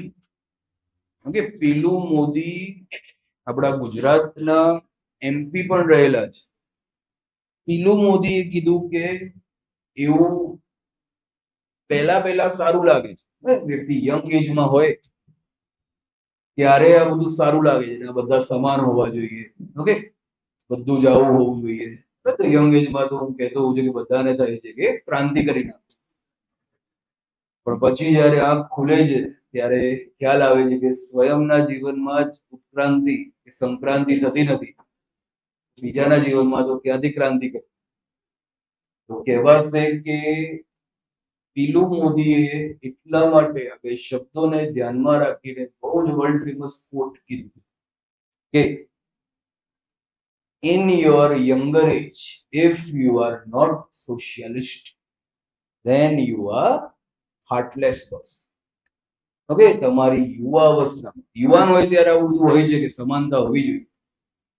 યુવા અવસ્થામાં તમે અગર સમાજવાદી નથી તો તમે હૃદયવિહીન વ્યક્તિ. But if you still socialist in your elder age, okay, વરિષ્ઠ ઉંમરમાં પણ તમે અગર સમાજવાદી છો, then you are mindless. તો તમે મગજવિહીન છો. બધી દુનિયાદારી જોઈ લીધી, એના પછી પણ તમે અગર સમાજવાદી છો તો તમે મગજવિહીન. બીજું શું થયું? સૌથી મોટો સમાજવાદમાં યુએસએસઆરમાં શું મુદ્દો આવ્યો કે પહેલા મૂડીવાદીઓ, ઉદ્યોગપતિઓ ખરાબ છે એવો માહોલ બનાવીને ઉદ્યોગપતિઓને મારી નાખો, એવો માહોલ બનાવીને કોમ્યુનિસ્ટ પાર્ટી સત્તા પર આવી. હવે આખા દેશ ઉપર કબજો કોમ્યુનિસ્ટ પાર્ટી કરી નાખ્યો. અને કોમ્યુનિસ્ટ પાર્ટી, આમ તો બહુ જ અઘરો શબ્દ ગણીએ તો, એમણે સ્ટેટ કેપિટલિઝમ સ્ટાર્ટ કરી નાખ્યું. પેલા કેપિટલિઝમ બાય ઇન્ડસ્ટ્રીયલિસ્ટ હતું, એના બદલે હવે રાજ્ય જ મૂડીવાદ શરૂ થઈ. બરાબર છે, રાજ્ય જ હવે કોમ્યુનિસ્ટ પાર્ટીના નેતાઓએ આખા દેશ પર કબજો જમાવી દીધો. લોકોને કઈ જ લાભ મળ્યો. બરાબર છે, તો યુએસએસઆર નો સમાજવાદ પાર્ટી માટે થઈ ગયો, લોકો માટે. કોમ્યુનિસ્ટ પાર્ટીએ લોકોને સાધન બનાવી દીધા અને પોતે સાધ્ય બની ગયું. સિદ્ધાંતો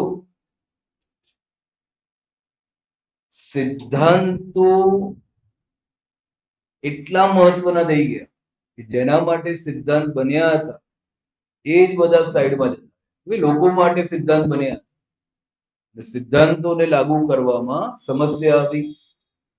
સમસ્યા આઈડેન્ટિફાઈ કરી મિખાઇલ ગોર્બાચોવે, જેઓ યુએસએસઆરના છેલ્લા રાષ્ટ્રપતિ હતા. 1990માં પેરેસ્ટ્રોઇકા પુનઃ રચના, રિફોર્મેશન એન્ડ ગ્લાસનોસ્ટ, ટ્રાન્સપરન્સી, પારદર્શકતા, બરાબર ને, રશિયન વર્ડ છે. એ પેરેસ્ટ્રોઇકા અને ગ્લાસનોસ્ટ બે સિદ્ધાંત દ્વારા આર્થિક સુધાર શરૂ કર્યા અને પત્તાના મહેલની જેમ આખું યુએસએસઆર નું વિઘટન, ડિસઇન્ટિગ્રેશન થઈ ગયું યુએસએસઆર. આટલા બધા દેશો બન્યા, 11. ઓકે, તો યુએસએસઆર ગયું, સમાજવાદ ગયો. બરાબર છે, એમનો સમાજવાદ ગયો. ભારતનો સમાજવાદ યુએસએસઆર વાળો નથી, એટલા માટે યુએસએસઆર નો સમાજવાદ ફેલ. છેલ્લે બે એના મેઇન મુદ્દા હતા. અહીંયા આગળ બધું કામનું નથી, એસે માટે છે તો બધું. એના બે મેઇન સિદ્ધાંતો કયા હતા યુએસએસઆર માં? Abolition of all private properties in country. દેશમાં કોઈની પાસે ખાનગી સંપત્તિને, તમામ ખાનગી સંપત્તિઓની નાબૂદી, એનો મેઇન સિદ્ધાંત હતો. ઓકે, સબ ભૂમિ સરકાર, ओके, सब भूमि समाज की, सब भूमि सरकार. Second, nationalisation of all means of production and distribution of goods and services. वस्तुओं અને સેવાઓના ઉત્પાદન અને વિતરણની તમામ બાબતોનું રાષ્ટ્રીયકરણ. રાષ્ટ્ર જ ઉત્પાદન કરશે, રાષ્ટ્ર જ વિતરણ કરશે, બરાબર છે, જેથી શું રહે? સમાન. ભારતમાં આવો ક્યારેય સમાજવાદ નથી, બરાબર? ભૂલ ના થાય. અમે યુએસએસઆર નો સમાજવાદ હતો જે ફેઇલ્ડ સમાજવાદ. ફેઇલ્ડ એટલે પણ હતો, છેલ્લે હું વોર કન્ક્લુડ કરી રહ્યો છું કે જ્યારે લોકોમાં મોટિવેશન જ નથી, લોકોનું મોરાલ જ ડાઉન છે, ઉત્પાદન કરવાની જ કોઈને ઈચ્છા નથી થતી. ઓકે, બધા સમાન છે, ઉત્પાદન કરવાની જ કઈ ઈચ્છા નહીં થાય તો વિતરણ શેનું થશે? ગરીબીનું. બરાબર, જયારે વસ્તુ અને સેવાઓનું ઉત્પાદન નથી થતું, પ્રોડક્શન નથી થતું, તો ડિસ્ટ્રીબ્યુશન શેનું થશે? ગરીબી.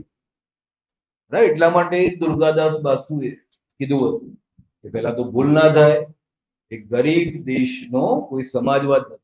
પહેલા તો ગરીબી ના હોય, પછી આવે સમાનતાની વાત. હવે બહુ જ મહત્વનો મુદ્દો, છેલ્લો કન્સેપ્ટ. આજે યુએસએસઆર જેણે પહેલી વાર કાર્લ માર્ક્સના સિદ્ધાંતને લાગુ કર્યો એ સમાપ્ત થઈ ગયું. શું કારણ છે? ચાઇના જે પણ આ જ રીતે બન્યું હતું એ પછી ગયું છે. અને એનાથી આપણે છેલ્લા અર્થશાસ્ત્રીને ભણવા જઈ રહ્યા છીએ, બરાબર છે? ચાઇના સેમ રીતે બન્યું. 1 ઓક્ટોબર 1949 ના દિવસે ચાઇના બને છે આ જ રીતે. માઓ સેતુંગ અથવા માઓ ઝેડોંગ, બે એમનું અર્થઘટન છે. સમગ્ર ચાઇનાનો પ્રવાસ કરે છે, which is called as the Great March of Mao Zedong in Chinese history. Mao સેતુંગ, Mao ઝેડોંગ એ બધા જ પેલા તો ઇન્ડિયા અને ચાઇના, તો યુએસએસઆર ની આપણે વાત, ઇન્ડિયા અને ચાઇના તો ગરીબ દેશો હતા એ વખતે. ત્યાં તો ઉદ્યોગો હતા જ નહીં, ત્યાં તો માત્ર શું હતું? કૃષિ. તો સંઘર્ષ કોનો હતો? આમનો હતો. તો માઓ સેતુંગે આખા ચાઇનામાં બધા જ ખેત મજૂરોને સંગઠિત કર્યા. સેમ કોમ્યુનિસ્ટ પાર્ટી ને આગળ વધારી અને કીધું હું ઉપરથી એક દિવસ આદેશ આપીશ, આપણે આપણા એરિયામાં તમે જ્યાં રહેતા હો ત્યાંના જમીનદારોને મારી નાખવાના, આપણે ખેડૂતોની સરકાર બનાવીશું જે રાજ્ય આધારિત અર્થતંત્રમાં બધાને સમાન કરશે, બરાબર છે? બંને જગ્યાએ પાર્ટી તો કઈ હતી? કોમ્યુનિસ્ટ. અને છેલ્લો શબ્દ હું ભણાવી રહ્યો છું, પોલિટિકલ સાયન્સ પીએસઆઈઆર ની દ્રષ્ટિએ ગણી નાખીએ, પણ છેલ્લે હું કન્ક્લુડ કરી રહ્યો છું. એક થઈ ગયું લિબરલિઝમ, એક થઈ ગયો સોશિયલિઝમ ઓફ યુએસએસઆર. એમાં ચાઇનામાં કઈ બહુ મોટો ફરક નથી, ખાલી વ્યાખ્યાની દ્રષ્ટિએ ફરક છે, થોડી સમજમાં ફરક છે. કોમ્યુનિઝમ ઓફ ચાઇના. ઓકે, ચાઇનાનો સામ્યવાદ. આ થઈ ગયો યુએસએસઆર નો સમાજવાદ.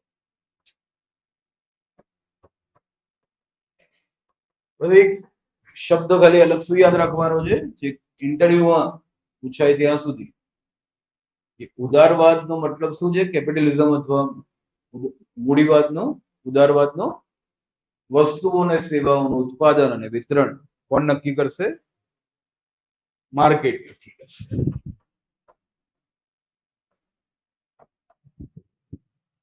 વસ્તુઓ અને સેવાઓનું ઉત્પાદન અને વિતરણ કોણ નક્કી કરશે? સોસાયટી. તો ફરક બહુ મોટો નથી. સોસાયટીના નામ પર નક્કી કરતું હતું કોમ્યુનિસ્ટ પાર્ટી. પાર્ટી તો સેમ જ હતી બંને જગ્યાએ.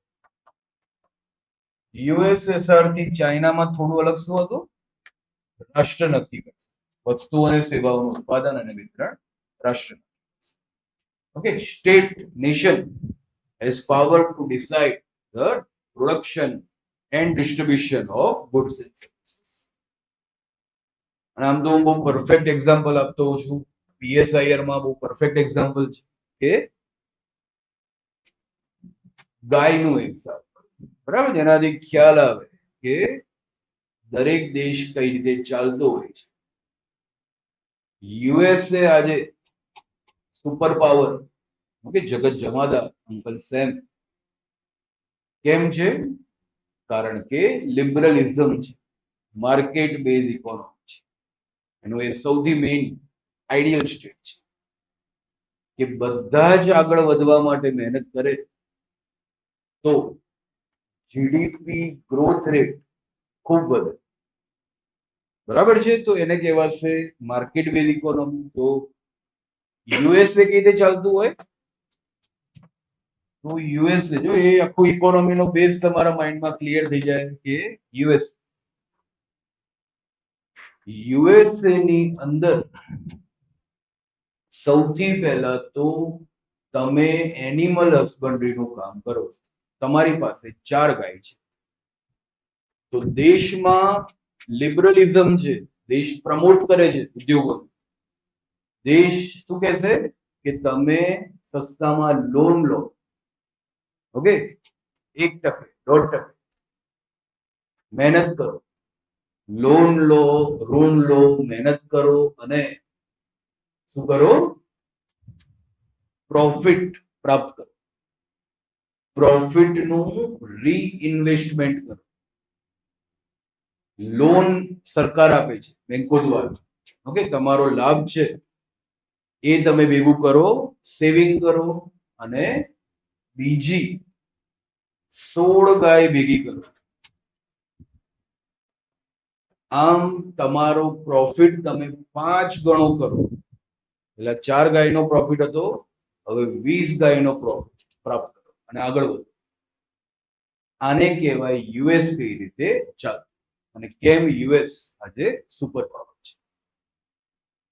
તમે યુએસએસઆર માં રહેતા હો, કેમ પતી ગયું?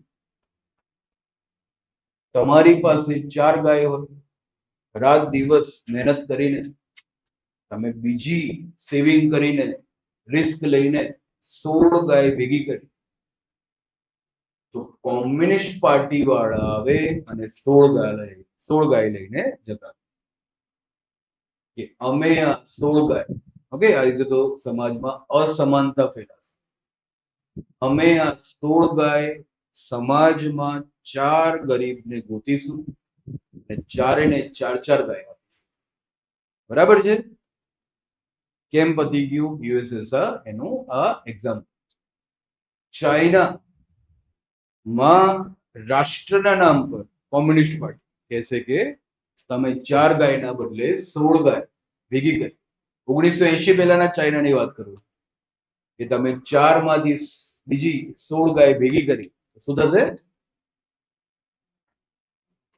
અમે રાષ્ટ્ર તરીકે તમારી 16 ગાય લઈને જઈ રહ્યા છે, એને રાષ્ટ્રીય તબેલામાં મૂકી દઈશું. ઓકે, તમને 4 નું કીધું તો 4 જ રાખવાનું. રાષ્ટ્ર જ દૂધનું ઉત્પાદન કરશે, રાષ્ટ્ર જ દૂધનું વિતરણ કરશે, જેથી બધાને સમાન માત્રામાં મળે. ઠીક છે? કન્ક્લુડ કરી રહ્યો છું. છેલ્લે યુએસએસઆર કેમ સમાપ્ત થઈ ગયું? ચાઇના કેમ બચી ગયું? છેલ્લા અર્થશાસ્ત્ર. શું કારણ છે? કારણ કે ચાઇનાએ કરી નાખ્યું. ચાઇના બી સેમ જ ચાલતું, પણ ચાઇનીઝ લોકો હોશિયાર છે, બરાબર છે. ચાઇના જોઈ રહ્યું હતું યુએસએસઆર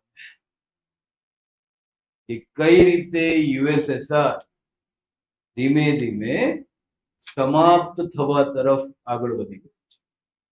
ઓકે, અર્થતંત્રના ખોટા સિદ્ધાંતોના આધારે કઈ રીતે સમાપ્ત થઈ જશે યુએસએસઆર. અને એટલા માટે ચાઇનાએ આર્થિક સુધાર કરી નાખ્યો. ઓસ્કર લેંગ, ઓકે, ઓસ્કર લાંજ પણ બોલાય છે, ઓસ્કર લેંગ પણ બોલાય છે. 1950 એમની બુક આવી હતી માર્કેટ સોશિયલિઝમ. એ બુકમાં પહેલી વખત એમણે શું કીધું હતું કે સ્ટેટ બેઝ ઇકોનોમીમાં પણ હોઈ શકે છે માર્કેટ. કન્ક્લુડ કરી રહ્યો છું. બરાબર, આપણે અહીંયા મુદ્દો અહીંયા સુધી પહોંચ્યો છે કે પહેલા તો ઉદારવાદને બચાવનાર, બરાબર છે, માર્કેટ બેઝ ઇકોનોમીને બચાવનાર વ્યક્તિ છે. ફાઇનાન્શિયલ એક્સપ્રેસ, ઇકોનોમિક ટાઈમ્સ વાંચો, અઠવાડિયે 2 વાર એમનું નામ આવતું હશે એડિટોરિયલ. કિન્સિયન ઇકોનોમી, એવા વ્યક્તિની વાત કરી રહ્યા છે. સેમ આજે જેણે લિબરલિઝમ બચાવ્યું એ આ વ્યક્તિ છે. એ જ રીતે જેણે સમાજવાદ બચાવ્યું એ વ્યક્તિ હતા ઓસ્કર લેંગ.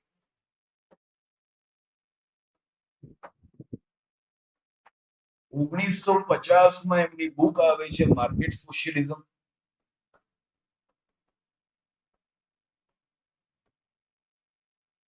અને ચાઇના એને જ્યારે સમસ્યામાં આવી જાય છે ત્યારે લાગુ કરે છે. ચાઇનાના માઓ ત્સે-તુંગને ચાઇનામાં પછીથી કોઈ પસંદ નથી કરતું કે માઓ ત્સે-તુંગ પણ એટલા ખતરનાક વ્યક્તિ હતા. સત્તા સ્થાપવા માટે એમણે તમામ અનૈતિક સાધનોનો પ્રયોગ કર્યો હતો. પણ ચાઇનામાં લોકો યાદ કરે છે ડેંગ ઝિયોપિંગ. ઓકે, જેમણે 1979 ત્યાં કરાવ્યા ઇકોનોમી. આમની બુકમાં લખ્યું છે એ મુજબ, ઓસ્કર લેંગની બુકના સિદ્ધાંતને ફોલો કરી ડેંગ ઝિયોપિંગ દ્વારા થઈ છે આર્થિક સુધાર ચાઇના. ઓકે, અને એના પછીના બધા જ ચાઇનીઝ પ્રેસિડેન્ટ, જીયાંગ જેમિન હોય, હુ જિન્ટાઓ હોય, કે અત્યારે કોણ છે શી જિનપિંગ, કેટલા બધા વર્ષોથી છે શી જિનપિંગ, બધાએ આ આર્થિક સુધાર, ઓકે, રાઇઝિંગ ચાઇના પોલિસી ને આગળ વધારી. શું કર્યું? સોશિયલિઝમમાં માર્કેટ એડ કરી, ઉલટું કરી નાખ્યું. મેઇન છેલ્લે હું કન્ક્લુડ કરી રહ્યો છું કે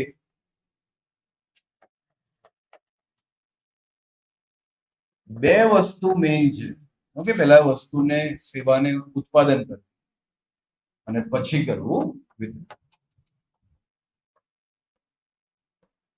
સમાનતા લાવવા માટે બંનેમાંથી શેના ઉપર વધારે કામ થવું જોઈએ? ડિસ્ટ્રીબ્યુશન, કે બધાને ડિસ્ટ્રીબ્યુશનમાં સેમ મળે. સમાનતા ક્યારે આવશે? બધાને વહેંચણી વખતે ગરીબોને ધ્યાનમાં રાખે, બરાબર છે, ગરીબોને વિતરણ થાય. આમ એમણે કીધું કે ડિસ્ટ્રીબ્યુશનમાં સ્ટેટ જરૂરી છે ગરીબોના માટે. પ્રોડક્શન તો આખી અલગ વસ્તુ છે, ઉત્પાદન, એમાં માર્કેટ હોવું જોઈએ. અને બધી જ કંપનીઓને ઇન્વાઇટ કરી ચાઇનામાં, બરાબર છે. એપલ, ઓકે, તો શેનઝેન પ્રોવિન્સમાં સ્પેશિયલ ઇકોનોમિક ઝોન બનાવ્યા, કોસ્ટલ ઇકોનોમિક ઝોન બનાવ્યા, સ્પેશિયલ, જે ભારતની બધું જ છે, બધું ભારતે ચાઇનામાંથી જ લીધેલું છે. ઓકે, સ્પેશિયલ ઇન્વેસ્ટમેન્ટ રિજિયન બનાવ્યા, સર બનાવ્યા, સેઝ બનાવ્યા, અને વિશ્વની બધી કંપનીને ઇન્વાઇટ કરીને મેન્યુફેક્ચરિંગ હબ બની ગયું. બરાબર છે, કે ઉત્પાદન થશે વસ્તુ અને સેવાઓ તો ગરીબોને વિતરણમાં મળી રહેશે. કે રાજ્ય જ ઉત્પાદન નહીં કરે તો ગરીબોને કઈ નહીં. બરાબર છે. તો કહેવાશે છેલ્લો મુદ્દો કે ચાઇના કેમ બચી ગયું છે. હવે હું વાત શરૂ કરી રહ્યો છું ભારતની. ભારતે સમાજવાદ કેમ અપનાવ્યો? પહેલો,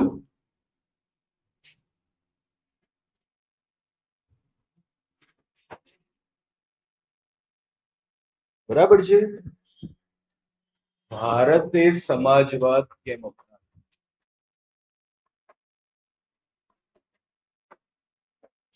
તો સૌથી પહેલા તો તમે ઇન્ટ્રોડક્શન બનાવો છો.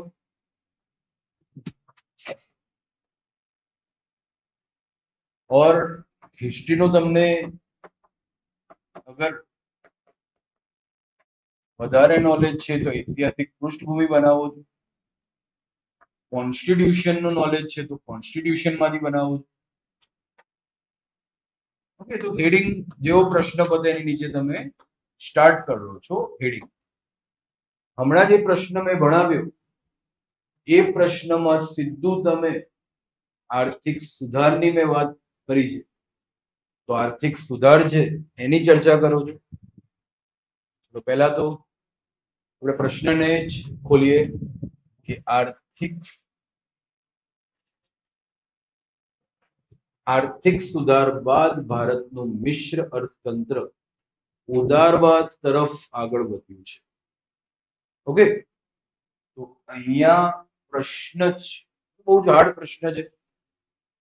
એના જ જવાબથી તમે પહેલા તો અહીંયાથી શરૂઆત કરો છો કે પેલા તો મિશ્ર અર્થતંત્ર શું છે.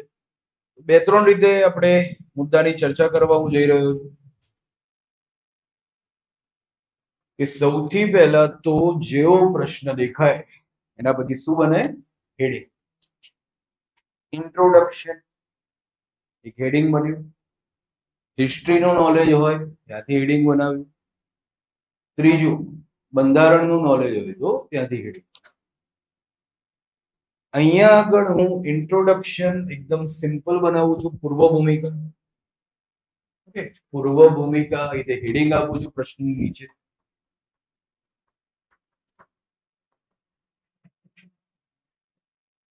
એક્ઝેક્ટ વચ્ચે હું આ પ્રકારે આર્થિક સુધાર શબ્દ લખું છું. ઇકોનોમિક રિફોર્મ્સ વર્ડ લખું છું.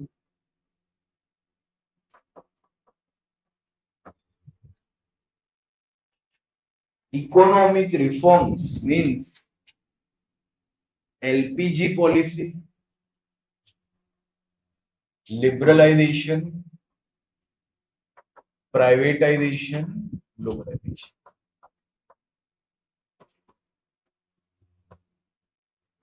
ગુજરાતીમાં કે ઇંગ્લિશમાં જેમાં તમે લખવા માંગો. ઓકે, હવે પછી ઓર નોલેજ ઉપર તમારા ડિપેન્ડ છે કે એક્ઝેક્ટ કયા દિવસે એલપીજી પોલિસી લોન્ચ થઈ હતી. તો જ્યારે 24 જુલાઈ 1991 ના દિવસે.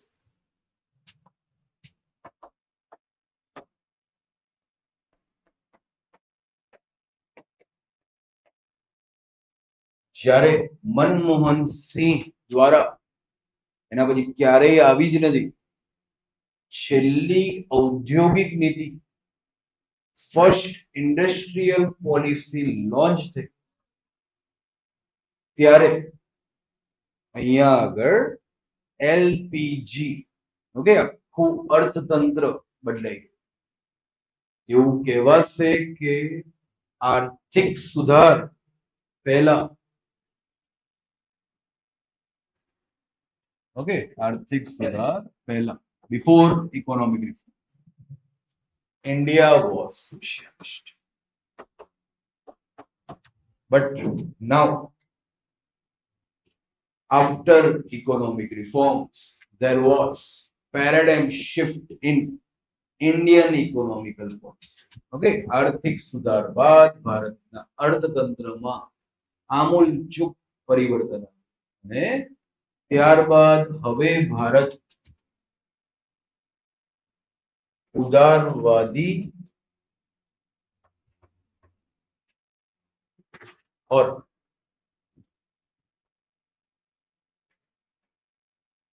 लिबरलिज्म, उदारवादी अथवा एनो जे एक शब्द बने छे मूડીવાદ.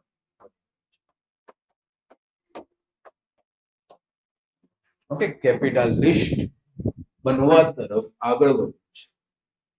પ્રશ્ન શું છે? તો પણ શું સમાજવાદ નું ઔચિત્ય જળવાયું છે કે એકદમ તમે ઇન્ટ્રોડક્શન બનાવ્યું વ્યવસ્થિત. નીચે તમે એવું પણ લખો છો કે ભારતમાં જે અહીંયા મેં દેખાડ્યું કે આર્થિક સુધાર પહેલા અને પછી ભારતમાં પહેલેથી મિશ્ર અર્થતંત્ર જ છે. એના પછીનો પોઈન્ટ, ઓકે, ઉપર તમે દેખાડ્યું 1991 પહેલા સમાજવાદ. એક્ઝેક્ટ દિવસો પણ છે કે ક્યારે પહેલા તો મિશ્ર અર્થતંત્ર અપનાવ્યું ભારતે, જ્યારે 6 એપ્રિલ 1980 ના દિવસે પહેલી ઔદ્યોગિક નીતિ, એમાં જ લખ્યું છે કે ભારતમાં મિશ્ર અર્થતંત્ર. ઓકે, જ્યારે સેકન્ડ ઇન્ડસ્ટ્રીયલ પોલિસી 30 એપ્રિલ 1956 ના દિવસે, એમાં સ્પષ્ટ હતું કે નહીં સમાજવાદને મહત્વ મળશે. અને એના પહેલા ઘણું બધું થઈ ચૂક્યું હતું, બરાબર છે. 1955, જો વિગતો બધી અંદર લખવી હોય એના માટે 1955 ના અવાડી અધિવેશનમાં કોંગ્રેસે નક્કી જ કરી નાખ્યું હતું કે નહીં મિશ્ર અર્થતંત્રમાં સમાજવાદ ને અમે આગળ વધારીશું. બરાબર છે, સમાજવાદ ને આગળ વધારીશું. સેકન્ડ એનું જ રિફ્લેક્શન હતું second industrial policy as well as second 5 year plan, 1 એપ્રિલે શરૂ થવાનો એવું સ્પષ્ટ. 1991 પછી હવે એવું લાગે છે કે નહીં શેનું મહત્વ હશે? ઉદાર. પણ શું સમાજવાદ હજી ભારતમાં છે કે નહીં? બરાબર છે. હવે શરૂઆતમાં આપણે ઇન્ટ્રોડક્શન આપ્યું ઐતિહાસિક. આ ઇન્ટ્રોડક્શન થી મેં મીન્સનો પ્રશ્ન શરૂ કર્યો કે મિશ્ર અર્થતંત્ર શું છે, બરાબર છે. એમાં સમાજવાદ અને ઉદારવાદ એક સાથે હોય છે. પહેલા શું હતું, પછી. હવે બીજું એક હિસ્ટોરિકલ બેકગ્રાઉન્ડ થી હું શરૂ કરું કે ભારતની જ્યારે સ્વતંત્રતા આંદોલન, સીધું આ નથી હેડિંગ બનાવતો, પહેલું હેડિંગ આ બનાવો કે ભારતની સ્વતંત્રતા આંદોલનની લડત વખતે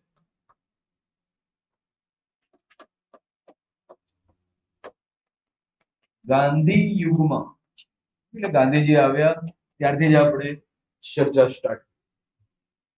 ગાંધી યુગમાં જ્યારે વિશ્વમાં આર્થિક મહામંદી, જેની મેં ચર્ચા કરી, જ્યારે વિશ્વમાં આર્થિક મહામંદી, કીવર્ડ છે તો યાદ રાખીએ, વર્ષ બી લખી નાખ્યું તમે, આર્થિક ઇકોનોમિકલ ડિપ્રેશન. આર્થિક ધ ગ્રેટ ડિપ્રેશન કહેવાય છે, આર્થિક મહામંદી. ધ ગ્રેટ ડિપ્રેશન વખતે યુએસએસઆર જે નવું બન્યું હતું, 1917 માં જ બન્યું છે, એ પોતાના ગોસ પ્લાન, પોતાના સમાજવાદ, એના નામમાં જ છે સમાજવાદ, ગોસ પ્લાન 7 યર પ્લાન, પોતાના સમાજવાદ દ્વારા પોતાના ત્યાં ખૂબ મોટું ગરીબી નિવારણ કરી રહ્યું. ઓકે, પોતાના સોશિયલિઝમ થી પોવર્ટી એલિવેશન કરી રહ્યું. આથી ભારતના, ઓકે, સ્વતંત્રતા આંદોલનના લોકોને સમાજવાદ પસંદ આવે. બરાબર છે? ફરીથી સમાજવાદ પસંદ આવ્યો.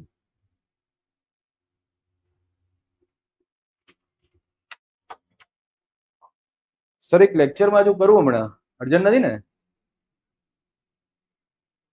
હાફ એન અવરમાં કરું. હા હા ઓકે ચોક્કસ. તો મેઇનલી ઐતિહાસિક પૃષ્ઠભૂમિમાંથી તમે બનાવો છો કન્ક્લુડ આપણે ઇન્ટ્રોડક્શન. બીજું ત્યાં જ તમે સ્પષ્ટ લખો છો કે ભારતમાં ગાંધીજી, અહીંયા મેં ગાંધીજીનો શબ્દ યુઝ એટલે જ કરી નાખ્યો છે, ગાંધીજીના હોવાના લીધે યુએસએસઆર ની જેમ દેશ નિર્માણમાં હિંસાના બદલે સત્ય અને અહિંસા ના, ગાંધી યુગની જ વાત કરી છે, શરૂ થયો પણ નિર્માણ છે દેશનું એક ગાંધી ચિંધ્યા માર્ગે થશે, જે છે સત્ય અને અહિંસા. અને અહીંયા જ લખો છો કે ભારતનો સમાજવાદ યુએસએસઆર ના સમાજવાદ, બરાબર, કેમ શરૂ થયો, બધાને કેમ સમાજવાદ? રામ મનોહર લોહિયા સમાજવાદી, જયપ્રકાશ નારાયણ સમાજવાદી, નહેરુ સમાજવાદી, બધા જ સમાજવાદી હતા. ઓકે, સુભાષચંદ્ર બોઝ સમાજવાદી. આમ બધાને સમાજવાદ પસંદ કેમ આવ્યો? કારણ કે યુએસએસઆર એનાથી ગરીબી નિવારણ કરીને દેખાડ્યું હતું ને ભારત જેવા આટલી બધી વસ્તી ધરાવતા, આટલી બધી ગરીબી બેરોજગારી ધરાવતા દેશ માટે સમાજવાદ છે એ પહેલેથી વધારે આકર્ષણનું કેન્દ્ર. બરાબર? તમે અહીંયાથી ઐતિહાસિક પૃષ્ઠભૂમિ બનાવો છો અને એના પછી સેમ વાક્ય લખો છો કે નહીં, ભારતે પહેલેથી મિશ્ર અર્થતંત્ર લીધું. બરાબર? પહેલા તો તમે આ વાક્યથી શરૂ કરો છો ઇન્ટ્રોડક્શન આપીને, અથવા આ વાક્યથી શરૂ કરો છો, આ તો સેકન્ડ વાક્ય આવશે, આ વાક્યથી શરૂ કરો છો ઐતિહાસિક પૃષ્ઠભૂમિ. બરાબર છે? કોન્સ્ટિટ્યુશનલ પ્રોવિઝન, આપણે અલગ અલગ રીત સમજીએ છીએ ઇન્ટ્રોડક્શન. સીધું એવું પણ અહીંયા લખો કે બંધારણીય પ્રાવધાન હેડિંગ આપો છો પહેલું, આના બદલે શું લખો છો કે બંધારણ નિર્માતાઓએ સમાજવાદ કદી અપ્રાસંગિક ના, કદી એનું ઇરરિલેવન્ટ ના, એટલા માટે ભલે પહેલેથી આ શબ્દ આમુખમાં પ્રિએમ્બલમાં નતો લખ્યો, પણ આખો ભાગ 4 ડીપીએસપી એ સમાજવાદની સ્થાપના માટે જ ઉમેર્યો. બરાબર છે? એકદમ સિમ્પલ છે. તમે કોન્સ્ટિટ્યુશનલ પ્રોવિઝન નો યુઝ, કે બંધારણ નિર્માતાઓએ ક્યારેય ભારતમાં, એટલે પહેલો જે જવાબ છે, બરાબર, જે પ્રશ્ન છે એનો જવાબ તમે પહેલી જ લાઈનમાં આપી દીધો કે ક્યારેય ભારતમાં સમાજવાદ અપ્રાસંગિક થવાનું હોય જ ના શકે, કારણ કે બંધારણના જે ફિલોસોફિકલ પાર્ટ, દાર્શનિક ભાગ છે, પાર્ટ 3 એન્ડ પાર્ટ 4, એ આમાંથી આખો પાર્ટ 4 સમાજવાદ ને જ લાગુ કરવા માટે બન્યું છે. બરાબર છે? પાર્ટ 4 છે આખો socialist. It means socialism was implicit in the constitution from starting. પહેલેથી સમાજવાદ બંધારણમાં અંતર્નિહિત, એ સમાયેલું જ હતું. by 42nd Constitutional Amendment Act 1976. It was only explicit by the parliament.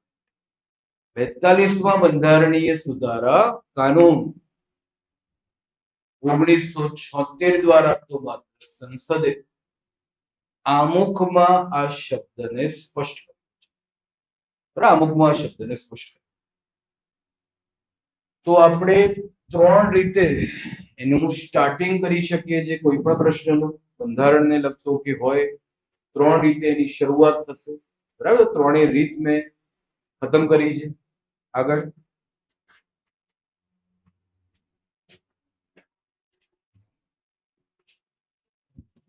આર્થિક સુધારા બાદ ભારતનું મિશ્ર અર્થતંત્ર ઉદારવાદ તરફ આગળ.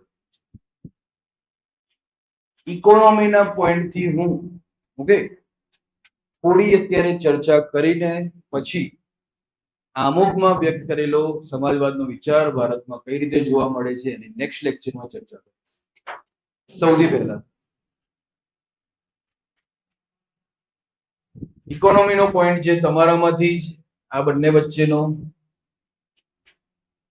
મુદ્દો આટલું જો આપણે ભણાવ્યું, એક વાર મુદ્દો બી અહીંયા પતી જાય.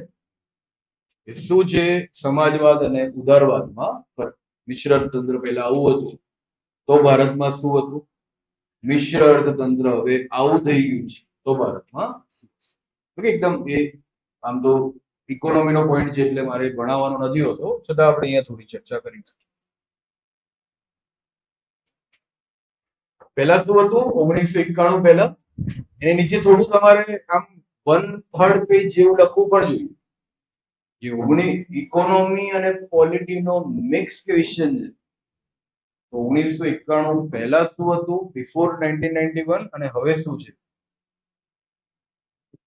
તો પહેલા શું હતું?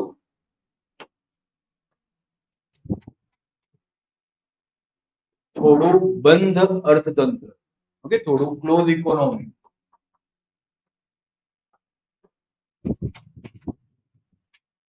ઓગણીસો 91 બાદ થઈ ગયું ઓપન ઇકોનોમી, ખુલ્લું અર્થતંત્ર. બંધ ખુલ્લું, વધારે ખુલ્લું અર્થતંત્ર. સેકન્ડ, 1991 પહેલા શું હતું? Economy was controlled by the state.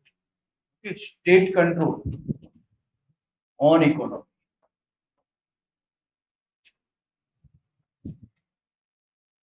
While after 1991 economic reforms, now state minimalization concept.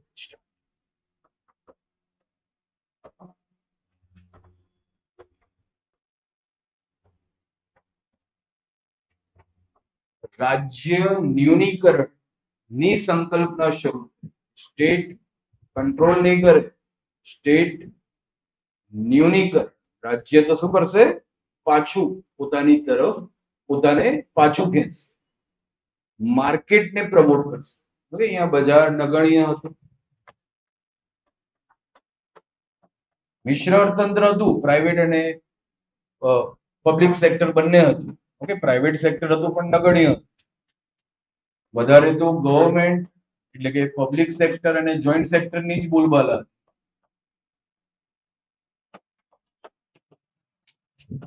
Okay, private sector બહુ જ ઓછું.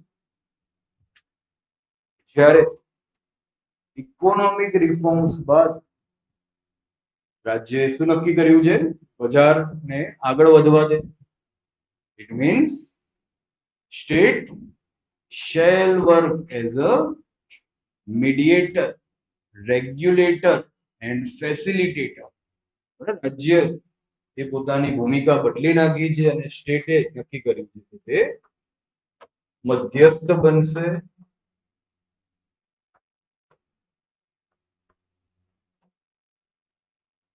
નિયમન કરતા બનશે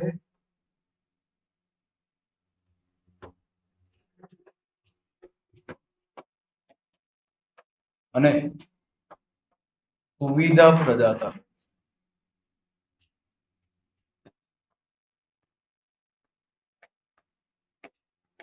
ઓકે, સ્ટેટે આખી એની જે રિસ્પોન્સિબિલિટી છે એ જ બદલી નાખી, બરાબર છે.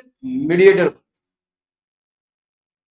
ટેલિકોમ કંપનીઓ આગળ વધશે, બીએસએનએલ બંધ થશે, ટ્રાય રેગ્યુલેશન કરશે, ટ્રાય એક્ટ 1997, ઠીક છે. ટેલિકોમ ની આજે મેં વાત કરી તો રેગ્યુલેટર બનશે, ફેસિલિટી और શું થશે, લાયસન્સ પરમિટ કોટા રાજ જે ક્લોઝ ઇકોનોમીમાં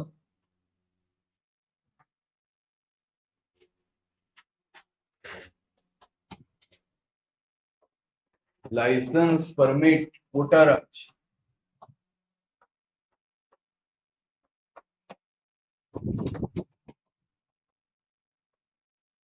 એ હવે બંધ થશે અને એના બદલે સિંગલ વિન્ડો ક્લિયરન્સ જેવી વ્યવસ્થા છે, બધું ક્લિયરન્સ મળશે. કે પહેલા તો લાયસન્સ હોય એ જ ઉદ્યોગ કરી શકે, પરમિટ અમુક જ માત્રામાં મળતી હતી અને એટલા જ કોટામાં ઉત્પાદન થઈ શકે. અને છેલ્લે છેલ્લે હું હવે ક્લોઝ કરી નાખું કે પહેલા આખું રેગ્યુલેશન ફાઇનાન્સ એ કરતું હતું, એ બધું ઇકોનોમીના મુદ્દા છે. પેલા ફેરા 1973, okay, foreign exchange regulation act હતો. હવે શું થઈ ગયું, ફેમાં કયા વર્ષમાં આવ્યું છે, 1999.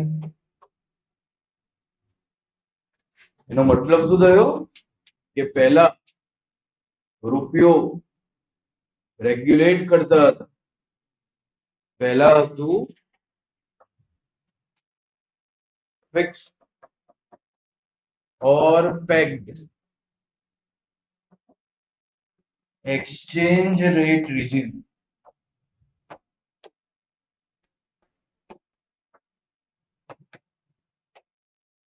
ओके, स्थिर विनिमय दर प्रणाली હતી. ડોલરની સામે રૂપિયો 10 રૂપિયા રાખવો છે કે 15 રૂપિયા રાખવો, આરબીઆઈ નક્કી કરે, બરાબર છે. આરબીઆઈ ની પાસે શક્તિ.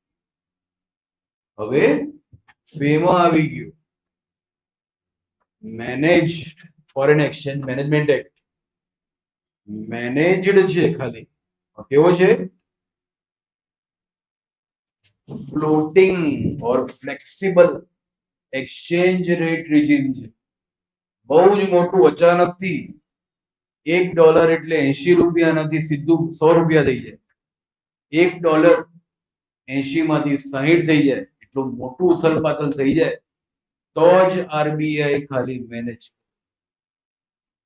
નહીં તો એકદમ તરતો રૂપિયો છે, બરાબર છે. જેટલી વૈશ્વિક બજારમાં એની ઓકાત હશે એ મુજબ એની કિંમત નક્કી થશે.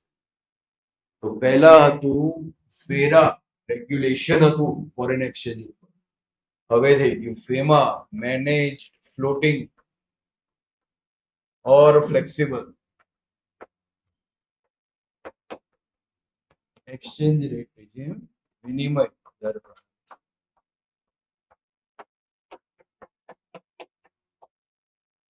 ओके, संचालित तरतो विनिमय दर पहला तो स्थिर विनिमय दर आरबीआई स्थिर करीना. એ તો બહુ લાંબુ છે પણ છેલ્લે છેલ્લે એક એક્ટની સાથે જ, આમ તો બધું પ્રિલિમમાં જ ભણેલા હોય, એનું ખાલી રિવાઇઝ કરી રહ્યા છે કે પહેલા હતું એમઆરટીપી 1969, ઓકે, રાજ્ય વધારે ચલાવતું હતું, પોઈન્ટ છે. પહેલા હતું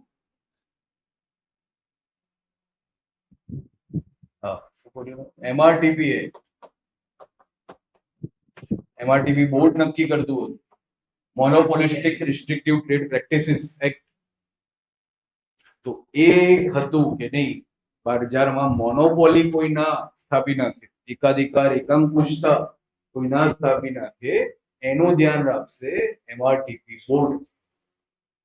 હવે કોમ્પિટિશન નો જમાનો છે, કોમ્પિટિશનમાં કોઈ સમસ્યા ના થાય એટલે આવ્યો કોમ્પિટિશન એક્ટ. હવે કોમ્પિટિશન કમિશન ઓફ ઇન્ડિયા ધ્યાન રાખે છે, પ્રતિસ્પર્ધાને આગળ વધારે છે ખુલ્લા અર્થતંત્રમાં. રાજ્ય 2002.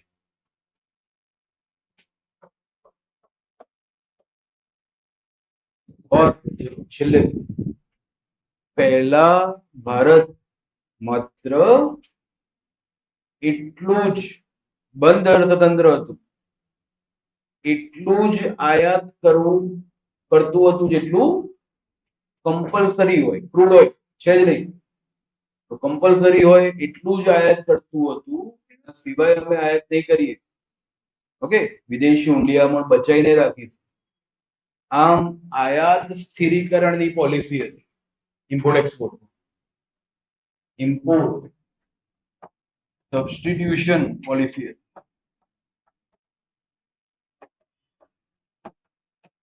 આયાત સ્થિરીકરણની નીતિ હતી.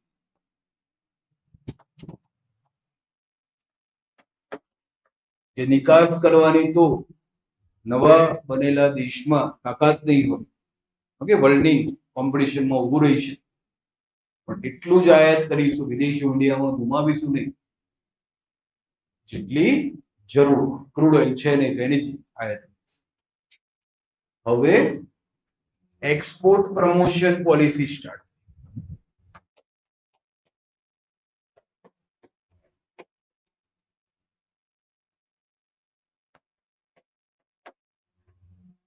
નિકાસ પ્રોત્સાહન.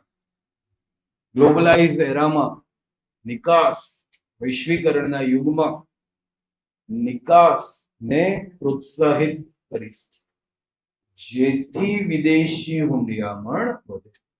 Okay, and for this export promotion new market hunting was started. Okay, નવા બજાર સુધીની શોધ શરૂ થઈ અને એટલા માટે લુક ઈસ્ટ પોલિસી સ્ટાર્ટ. બરાબર, કે પૂર્વ તરફ દેખો નીતિ, પૂર્વ તરફના LMCV.